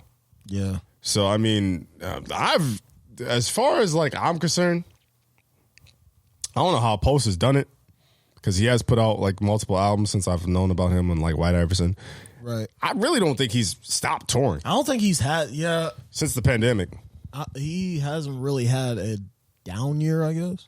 Yeah, because he's always kind of doing something.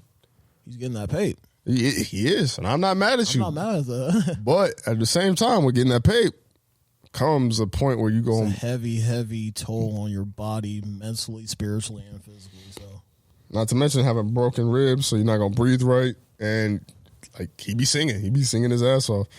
Not to mention like beer pong and Bentleys. Like he's a drinker, Yeah, he's crazy. He drinks beer. He's crazy, definitely. I don't know if he does anything else, but hopefully after a couple concerts that he does, he just takes a break and gets his mind right. And I didn't look at that video and see like, maybe I didn't hear his voice, so maybe his voice was given out or something like that. Maybe I didn't, because usually when I watch a clip, kind of watch it with the sound off, just because like a lot of shit be wild. It's like I don't really want to fully immerse in that, so I just kind of like.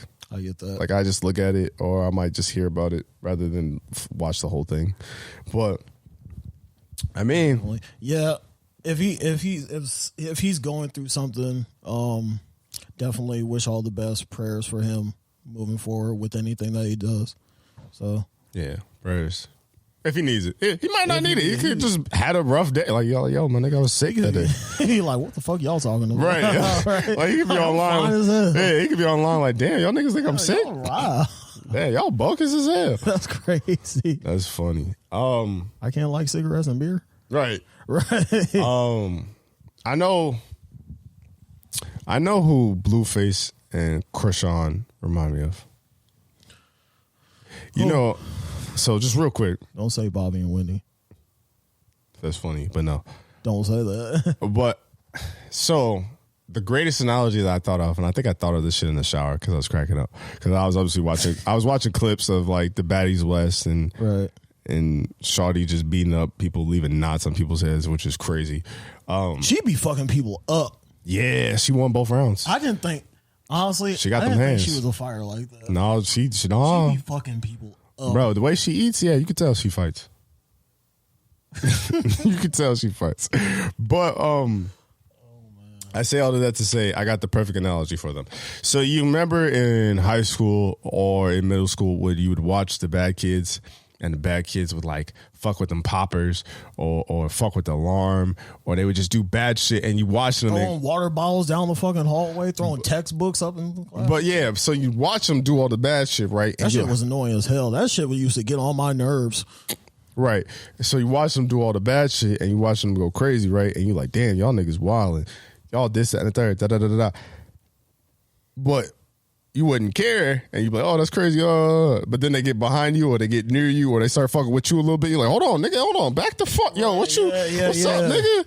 That's what they remind me of. Like, as long as I see it from afar, like, damn, that shit crazy. But as soon as that shit starts coming to me, my senses go up. Because I don't give a fuck. I don't give a fuck how up the TylerBrianHour podcast go.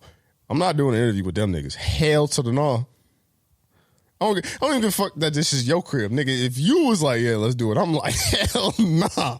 Because I don't know what to expect. And there's something about energy that I believe in that their energy different. I don't think I would have the patience. I don't either.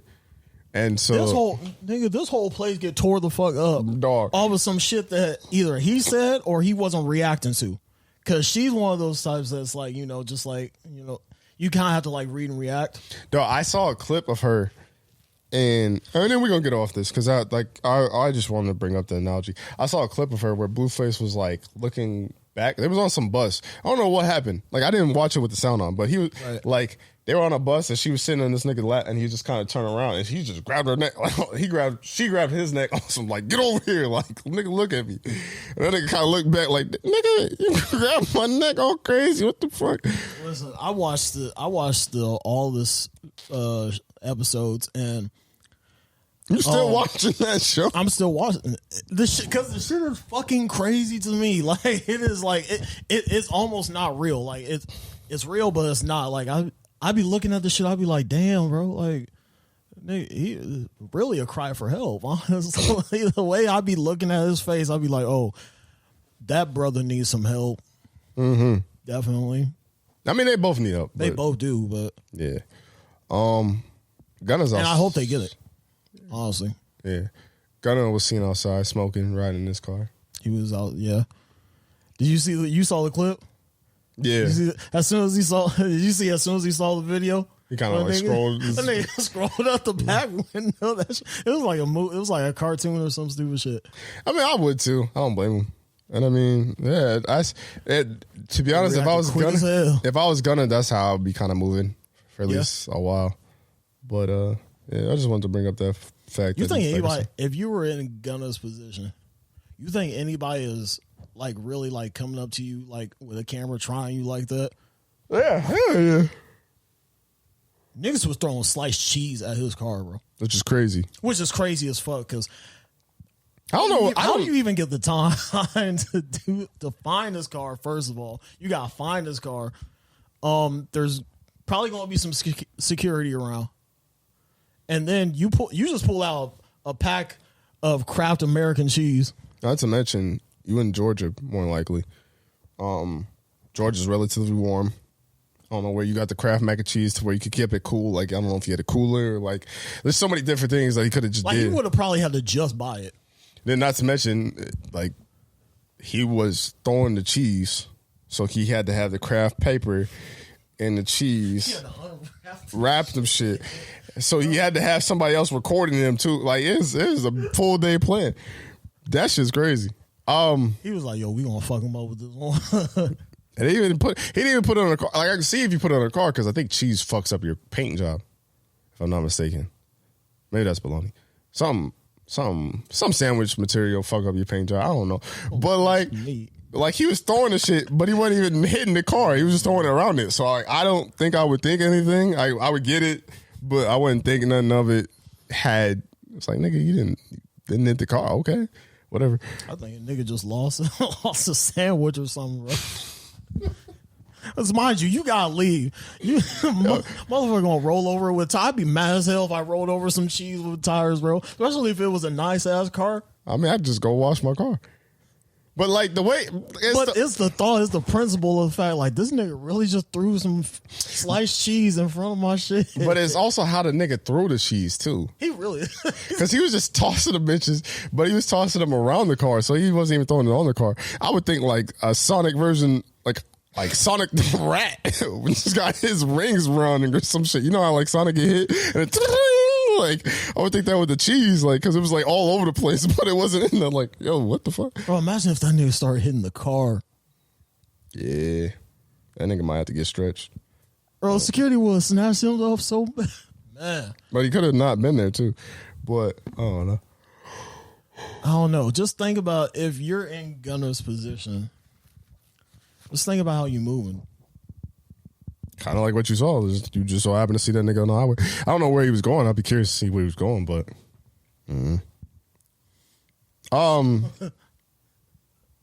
I said, there was like a, because I saw it off YouTube. There was a comment section. Somebody said he's going to his second informant job.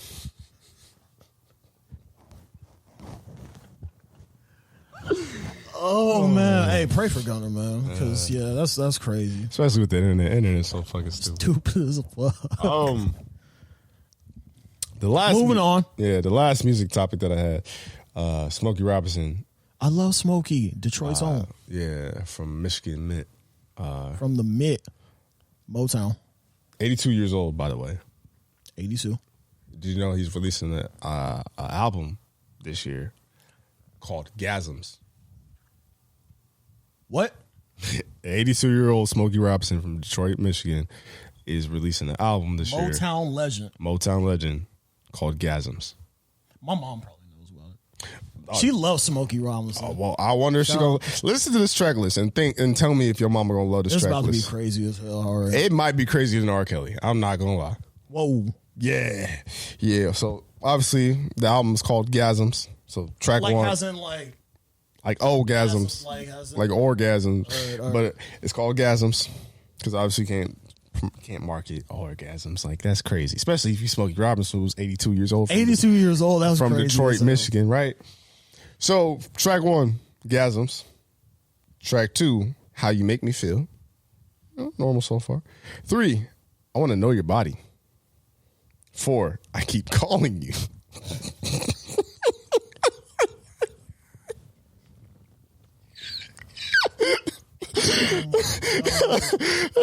5, Rolling Around. Because obviously you got to roll around in bed to know your body. 6, Besides. 7. I was thinking Cruising. That's one of his hits, Cruising. All right, rolling around. Okay, I can see it. All right, I can see it. My bad. 6, Besides. 7, If We Don't Have Each Other. 8, that sounds like a good ballad. 8, you fill me up. And then 9, I fit in there.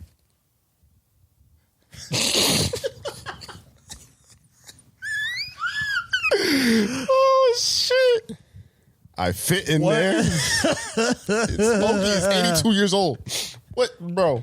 And there's 9 songs? 9 songs. One of them is out already. I think If We Don't Have Each Other, I think is out. I fit in where, bro? I'm trying to figure out what Smokey meant by that. Because, mind you, these are the song titles. So, in theory, Smokey Robinson is not one of the rapidy rap-ass niggas. So, it's not like he's just going to make the song title be the song title, but it's not really the hook or the chorus. Fair enough. These are going to be the hooks and chorus. I'm trying to figure out how he could fit a 16 and I fit in there and make that shit slap. Here, look. Just, I don't know. Hey, that's Magic Man. That's Smokey Robinson, man. If he could do it, anybody can. Detroit niggas is just different, huh? Yeah. That's, Wholeheartedly. Come by a different breed. Rapping, singing. yeah, that's different. Are you listening to it? I kind of have to now. I know the track list. I know that my mom's going to be blasting in her car, so I'm Mom's wilding. yeah. If you get in her car and you hear I fit in there, you got to change the song.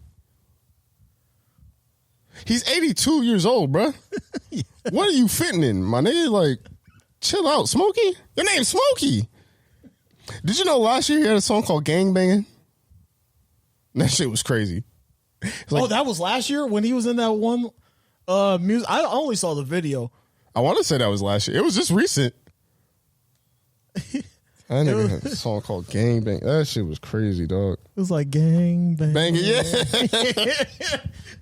He looked so out of place. That shit was crazy as hell. Oh my God. I was like, what the fuck am I watching? I cracked up through the whole fucking video. Yeah. That shit was wild. I showed my mom. She was like, oh no. Smokey out here I wilding. love Smokey Robinson though, man. Oh, he is out here wilding. Let's just go into these quick hitters and then go into the NBA topic. I guess we'll go into these quick hitters, then go to sports to be our last topic. And while we're going somewhere, you might as well rate this shit 5 stars on Apple Podcasts, Spotify, anywhere that you stream TylerBrianHour. And shouts out to Instagram Live. Mm-hmm. We appreciate you guys for listening and joining in with us. Shout out EA, shout out Hannah. Do you shower in the morning or night? If you had a gun in your head, you can only choose one. Oh shit. If I had a gun to my head, You can only choose one. I can only choose one. Mm-hmm. I want to start the morning out fresh. I would shower in the morning. I agree.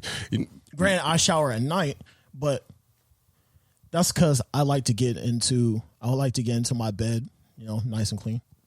So do you shower twice then? I'm saying if I had to shoot, because obviously I don't always have the time to shower in the morning because Right. I'd be staying in bed. I'd be looking at my phone. I gotta be out of bed at like 7:30. It'd be 7:25. I'm still in bed. I always don't have the time, and then I want to get coffee. So That's fair. I shower in the morning. in a perfect world, I would shower in the morning. I normally just shower in the morning. I just like it. I'm not like a real sweaty person, but then learning people like, oh, you dead skin cells and all this shit, blah, blah, blah. I see why people shower at night. I get it. It makes sense. But I've always just been a morning shower type of person because every time I shower, I always get woken up too. Like, I don't know. They just work. They wake me up. Whether it's a cold shower, whether it's a hot shower, I always get woken up. I never feel like comfortable enough to where I could go take a sleep because I showered. Like, I'm always awake, and then I'm wide awake, and then I want to do stuff. Right.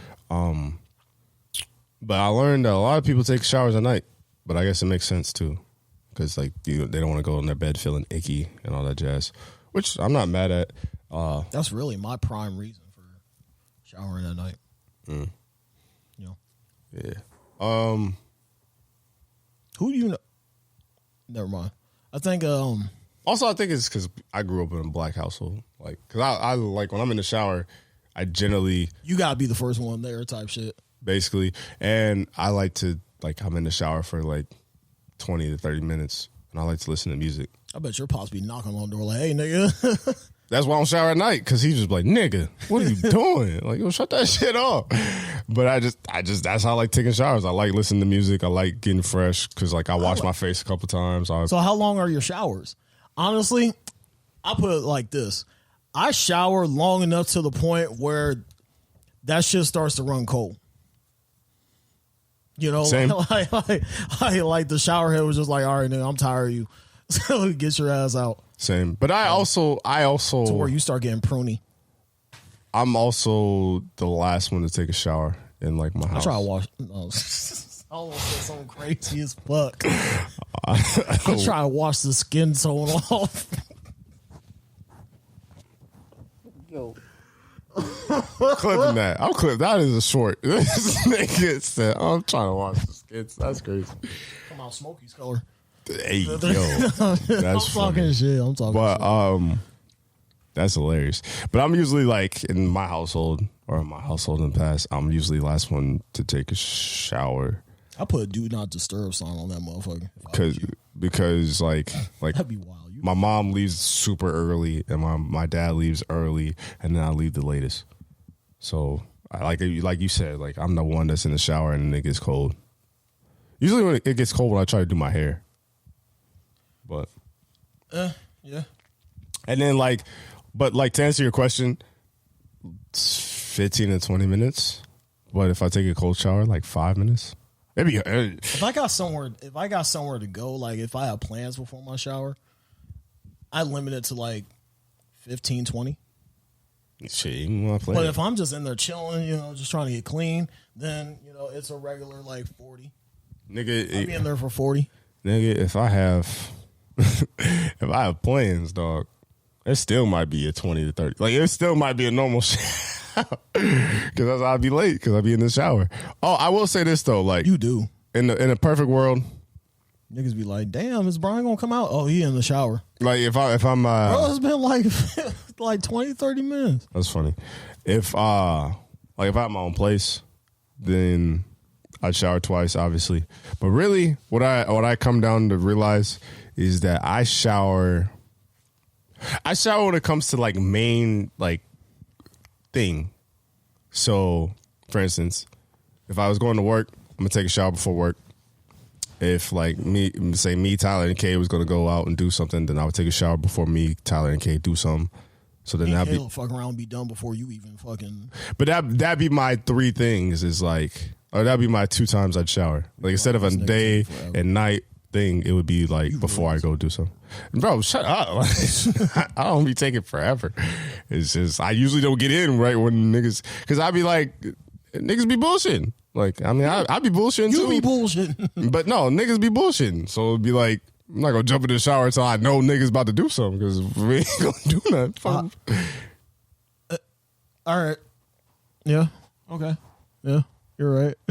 Because there's been times, bro. I've been mid-shower cleaning my ass. And niggas cancel on me. I'm like, yo, now I'm just still got soul in my ass. Now I'm squeaky clean for what? I ain't what the fuck I'm finna do? Just sit in the house clean just for no reason? I'm just man, you walking around the house fresh as hell. just bored. Good as hell. Yeah. I'll be like, damn, where you about to go? Nowhere now. I've definitely had those nights. So shit. She'd be like, damn, get your ass up. Bro. And that'd be the worst. You fucking around, be fresh as hell, driving around your block. Basically. Then come right back in the driveway type shit. But to answer the question, if that was a movie. That's funny. To answer the question, if I had my own place, then I would shower both times, but I shower in the morning. I'm not mad. I'm not mad at morning showers at all. It's just I need to have the time for it. True. And for me to have the time for it would be me getting up at 6, which that is never ever happening. Yeah, because you gotta get as much sleep as you can. Not even on my natural time. It's not even happening. So yeah, my natural clock is 7. Weekends is 7:45. But that's the thing. It's like, I don't, for some reason, like when I was having this conversation with people, niggas just act like, I don't know. I guess it's because I don't really do too much. Like I'll go to work, I'll go to the like Tyler's, and then I'll just like that be it. Like I don't be outside. I don't really be outside rolling around in the dirt. Like niggas just swore up and down that like by me saying I take morning showers. Like the fuck you do, nasty ass nigga, nasty dirty ass nigga. Like nigga, I don't do a lot. That's what I'm saying. I don't. But I wear a lot of hot shit because I'm not hot. Like I'm more cold. And like you do be wearing like sweatshirts in the dead ass 85-degree weather. But I don't be sweating like that. And you don't. So, which is crazy as fuck considering your room was clear up in the attic. That hot ass attic, bro. No, I be getting cooked in the attic. Like when I be getting cooked in the. I used to get cooked in the fucking attic. Yeah, but niggas be having like 5-6 fans out. You have a fan in your room, there's a fan out in the hallway. Yeah. And it'll still be hot as fuck. Yeah. All right. Not too much on my house, man. Damn. Like slave hot, bro. Okay, not too much on my crib. Nigga, chill out. But, yeah. I mean, yeah. And, well, it's quick sidebar. Though, definitely need to change that. And that was the biggest regret of growing up in that fucking house. Like, how the fuck I get the hottest room? Like, nigga. Anyway. You wake up in cold-ass sweats, man. Mm-hmm. Why they trying to? Let's go to the sports topics. Why they trying to paint John Morant? Oh, hi, Brent. What's up, Brent? Why they trying to paint John Morant as a thug? What? Why they trying to paint John Morant as a thug?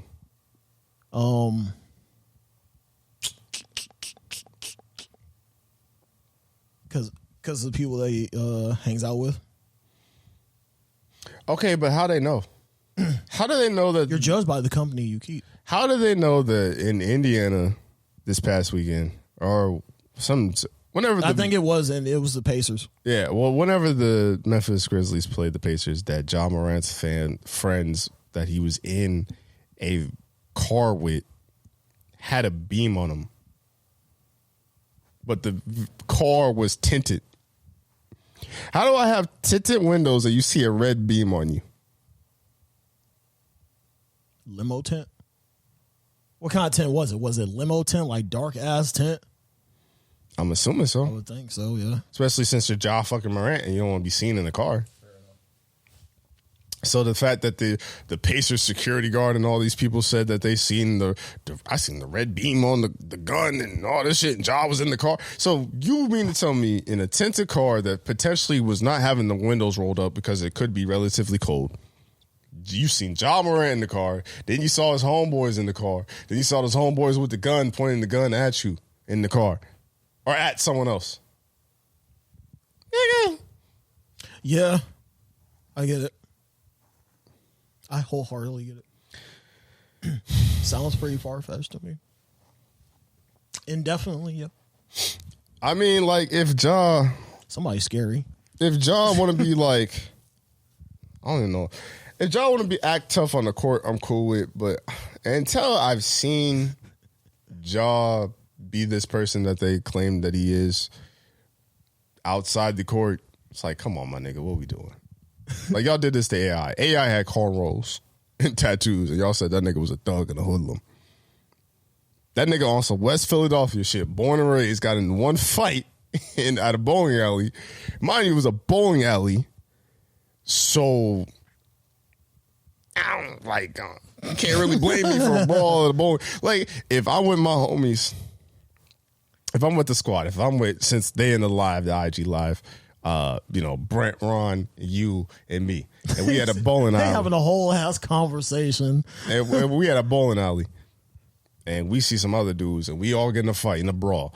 That's not really on me as far as a criminal and a hoodlum. It's because somebody gets stomped out of the brawl. It's a brawl. Yeah. Nigga, protect yourself. That's the first rule about a brawl.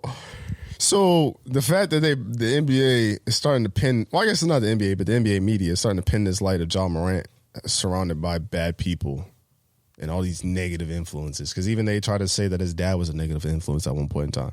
Really? Yeah.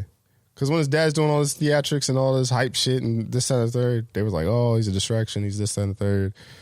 It was like, I mean, yeah, but I don't see how that has anything to do with how he was raised or like how he was in his past life though. But I mean, they just try to say he was like a negative influence because niggas can't handle people like supporting their kids in an extraordinary way. I guess I don't know. Which is hating ass shit. Basically, I don't think Ja's like a thug. I just think he moves to the beat of his own drum. He could have these negative influences, but I don't know if I'm gonna jump on a story that sounds kind of far fetched. Because I would love to, like, because I need to hear more details about it. Even if you had a laser pointer, I don't think you would see a laser pointer through tinted windows. What would be crazy if it was a laser pointer with a pin? And it wasn't no gun. It was just a fucking laser pointer. It was just a pin laser pointer. Like one button was for the pin, one button was for laser, and then on the back of that bitch was like to shock people. One of them fuck ass pins. One of them fuck ass pins. Man. I used to have one of those. That shit was toxic. That shit was crazy as hell. That's toxic as hell. I'll be like, hey bro, hold my pen real quick. Like, niggas. So then do you guys stupid motherfuckers will hold the button down like I bet you I leave my hand on this. Niggas was trying to get numbness. So do you feel like Ja is a thug then? What? Do you feel like Ja is a thug then? No. I ain't seen nothing yet. I haven't seen no thuggish qualities about him. I think he is what he is. And you can't really help that. Also, I just don't understand that like damn, they banned his homies for a year or some shit. That is crazy. So for what? Mm-hmm. But I mean, unless they were doing some wild, incriminating, criminal ass shit, okay, I get that, but they really don't have anything on them. Like, if what they say is true, like 1,000%, then I kind of agree with Shannon Sharp of saying like, yo, you worth too much money to be fucking around with these guys. I get it, but if it's not true, like, yeah. But it's hard to say. It's hard to say because you don't know. Yeah. I mean, only time will tell, I guess. But if unless there was a real ass slip up, that's the only way that we would know. And that's the thing too. It's like Ja has his father in his life. He has his mother in his life. He already has a kid. He's literally he just got the John Morant ones. Yeah. I can't see a world where he fucks it up just because he wants to be a little hoodlum. But I don't see him being a hoodlum. I've seen crazier shit. Right. We've seen crazier shit play out. I mean, he's definitely tweeted some wild shit, and there has been on Twitter. There has been some like negative stuff about him, but I've yet to see it.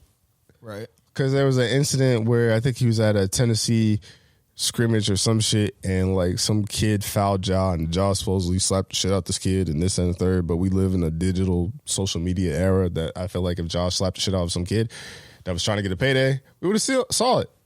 And I've yet to see it. I've heard everything, but I've yet to see it. Right. So either these niggas is scary as fuck to where they got niggas petrified to where they don't want to show anything, and that's a lot of niggas that scare, or it didn't happen. So I've yet to see anything. Oh no, time will tell on that one. Time will tell. I don't think he is. Fuck. There was one more. There was one more quick hitter that I wanted to ask you. Actually, two. I got this from Dope Trip podcast. So shout out to y'all. Your girl, is it a red flag or green flag? You don't look like any of her exes. What? You don't look like any of her exes. Is that a red flag or a green flag? I said that's a green flag. True. Because I don't want to look like any of them niggas. Well, actually, I don't want to have the characteristics. I don't want to have the quality. I don't want to have the looks of these niggas. True. That's where I was going to go with it.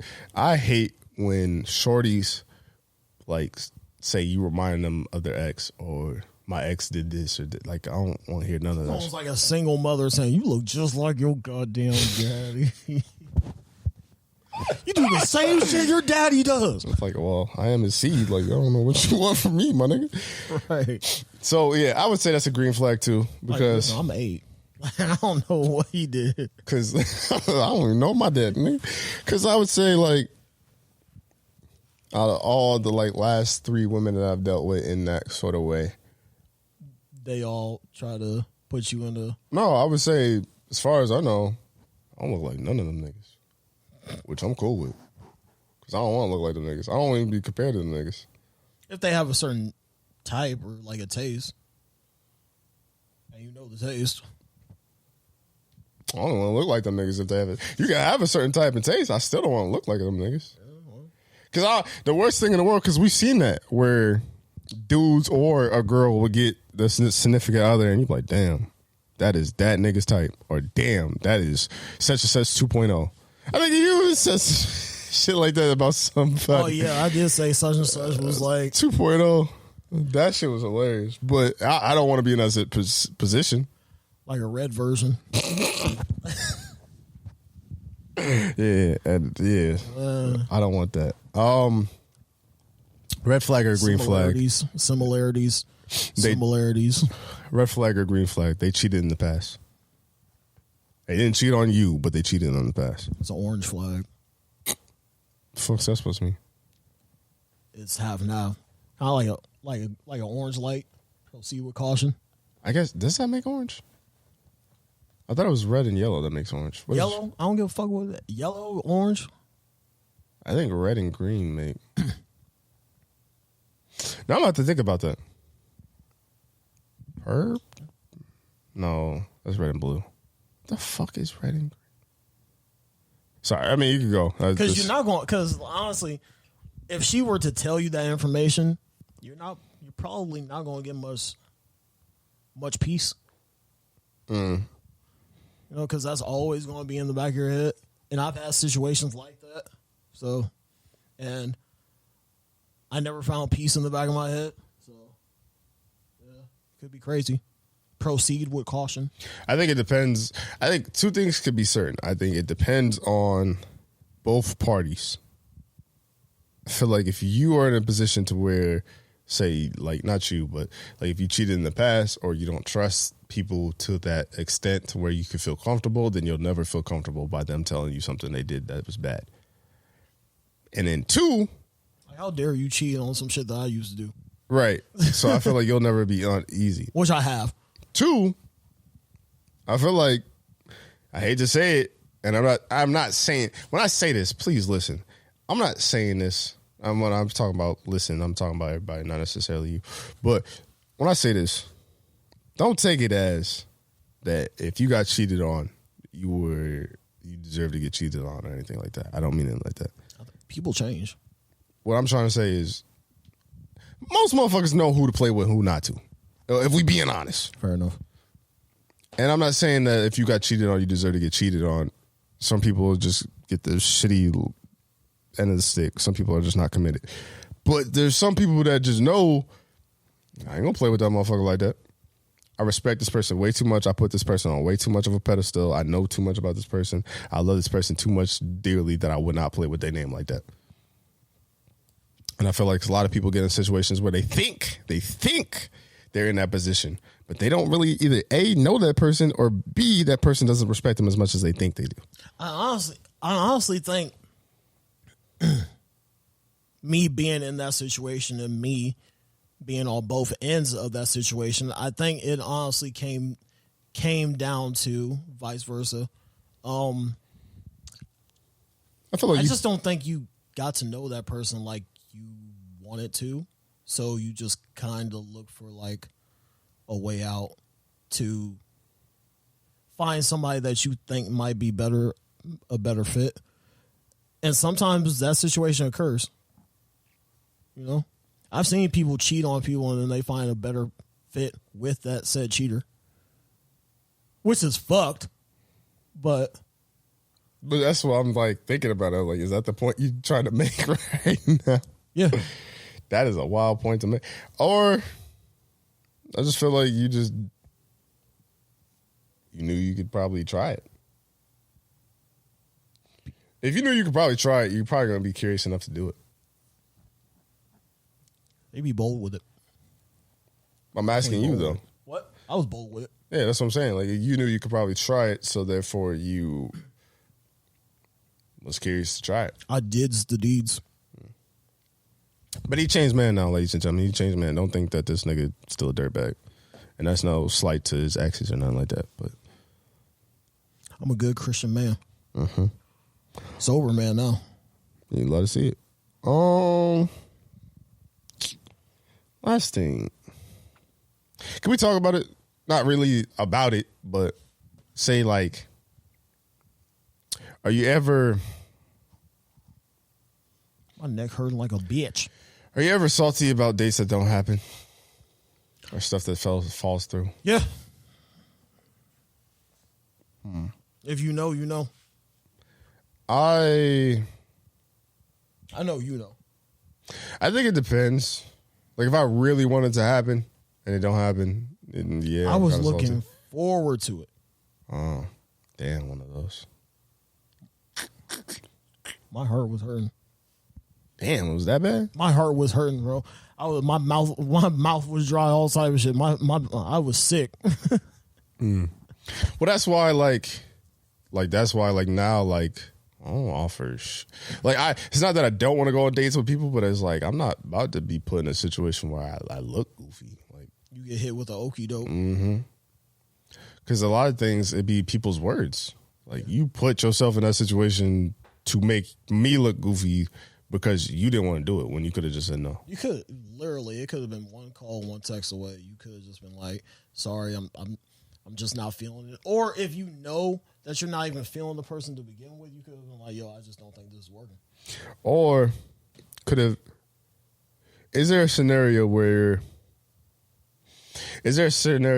they do what you've done? Where you say that the way you have to plan shit is basically by over planning shit.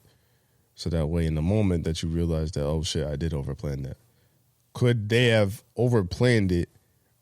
Or could they have had another situation? Because I've seen that scenario too, where they slight you, not because they don't fuck with you or they don't find you appealing or attractive or nothing like that at all, but it's just pretty much like, well, shit, Buddy hit me up first, so I'm going to see what Buddy on. Because I've had that situation too. Where I would at least have the decency to... Would you though? Text you back, you know. And be like, I got to cancel? Yeah. Yeah, I guess that's true. I guess I would do that. Well, I don't know. Because yeah, it depends on what I'm doing, though. I would have decency. If I know how the chance to either see you or you see me, or somebody you know see me out, then I would have the decency to respect to say, like, yo, I got to cancel. Because I'm not that disrespectful. There's, like, that's different level of disrespect where you see, like... The Rangers leave. Yeah, I think they did. But, I don't know. I guess it depends on the person, too. Yeah. I don't know, man. Like, that was... I was kind of livid. Rightfully so.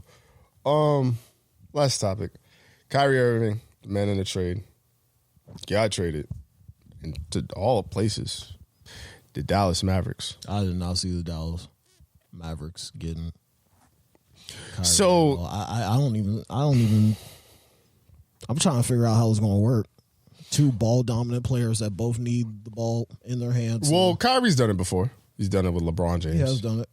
But does he want to do it again? I mean, he won a chip with LeBron, so I don't think he's necessarily going to win a chip with Luka, though.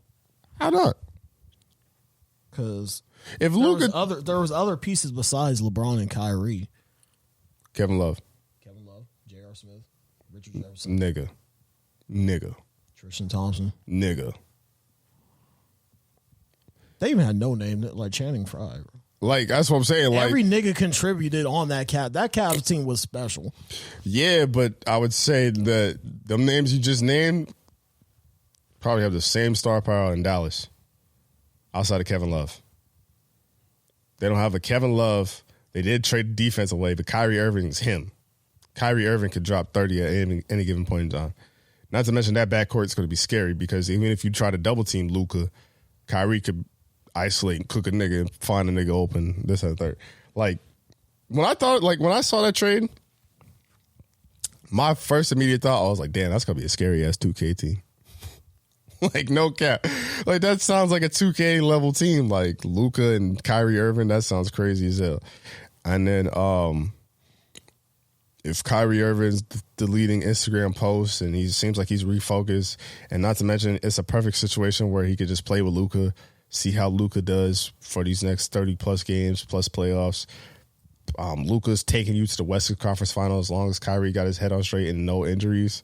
Right. I could see a world where he gets to the Western Conference Final or like the finals, just because outside of like Denver, you know, the Warriors look shaky at a point in time.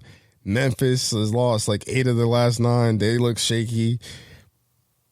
Phoenix is not really them. All Dallas got to do is get in, and not to mention with the play-in, there's more slots for them to get in, so they just got to get in and be healthy. Right. And Luka's doing unreal numbers of getting a triple-double. Like, that team could be fucking scary. They did give up defense with DFS and then Spencer Dinwiddie and then the draft pick. Man. I feel bad for Kevin Durant, though. That nigga is stuck with Ben Simmons. But it's his fault, though. He didn't have to sign the extension, and he did. Really didn't.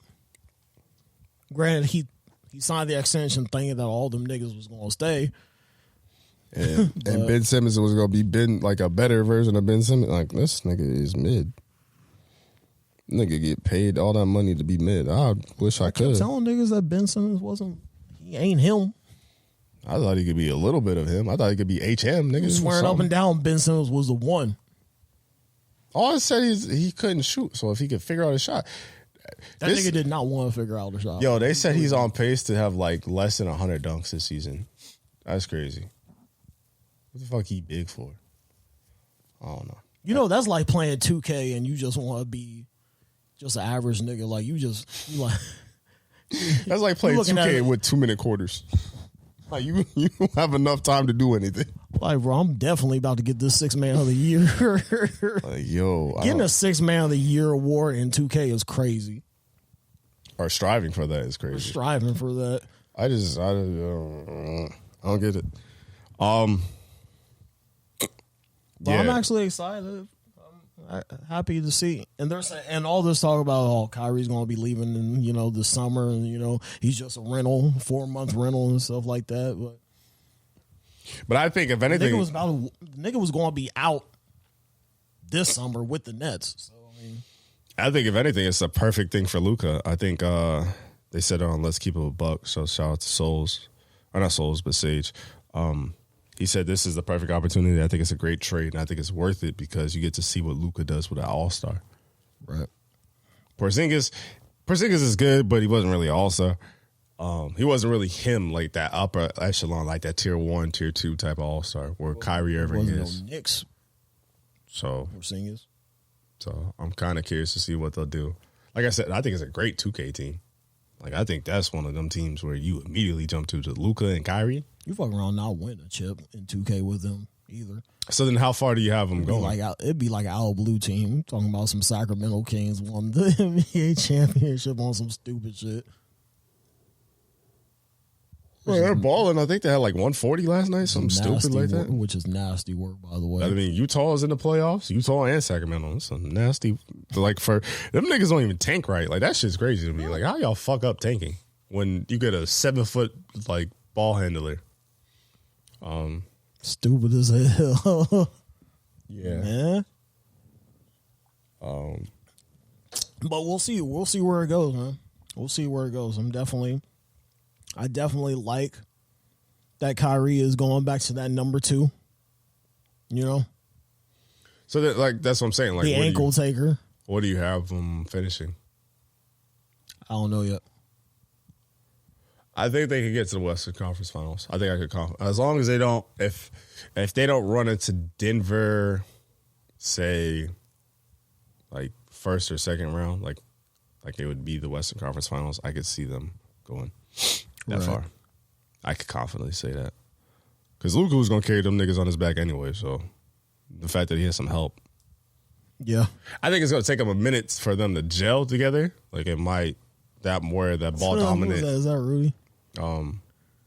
Shout out Rudy. But yeah, I'm mad he came late as hell. This shit's almost over. Mm-hmm. I guess last thing. Do you think Beyonce is the greatest performer No. of all time? But no. But it's been great. Wait, what do you say? Can I give y'all? Can y'all give a shout out for me? I already gave Ron a shout out. Boy. But okay, so then who would be your top 3, real quick? Whitney Houston. Really? Yeah, I think she was fire. And I don't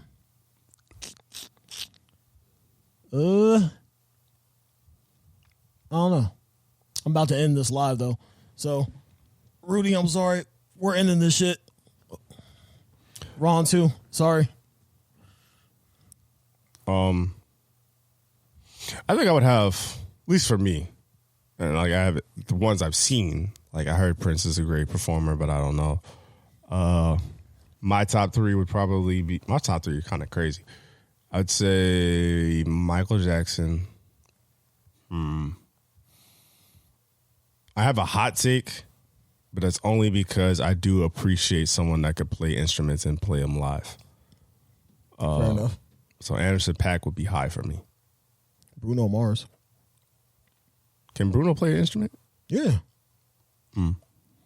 Then I guess, yeah, if you want to tie them to Silk Sonic, if you want to tie those two together, then I would say them. Definitely tying those two together. And then I would have Beyonce third. So then if your Whitney Houston's 1, who would be your 2 and 3?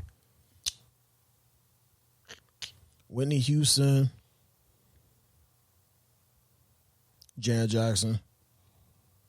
Not even because of that shit. And probably The Weeknd. Weeknd's a good performer. Weeknd's good.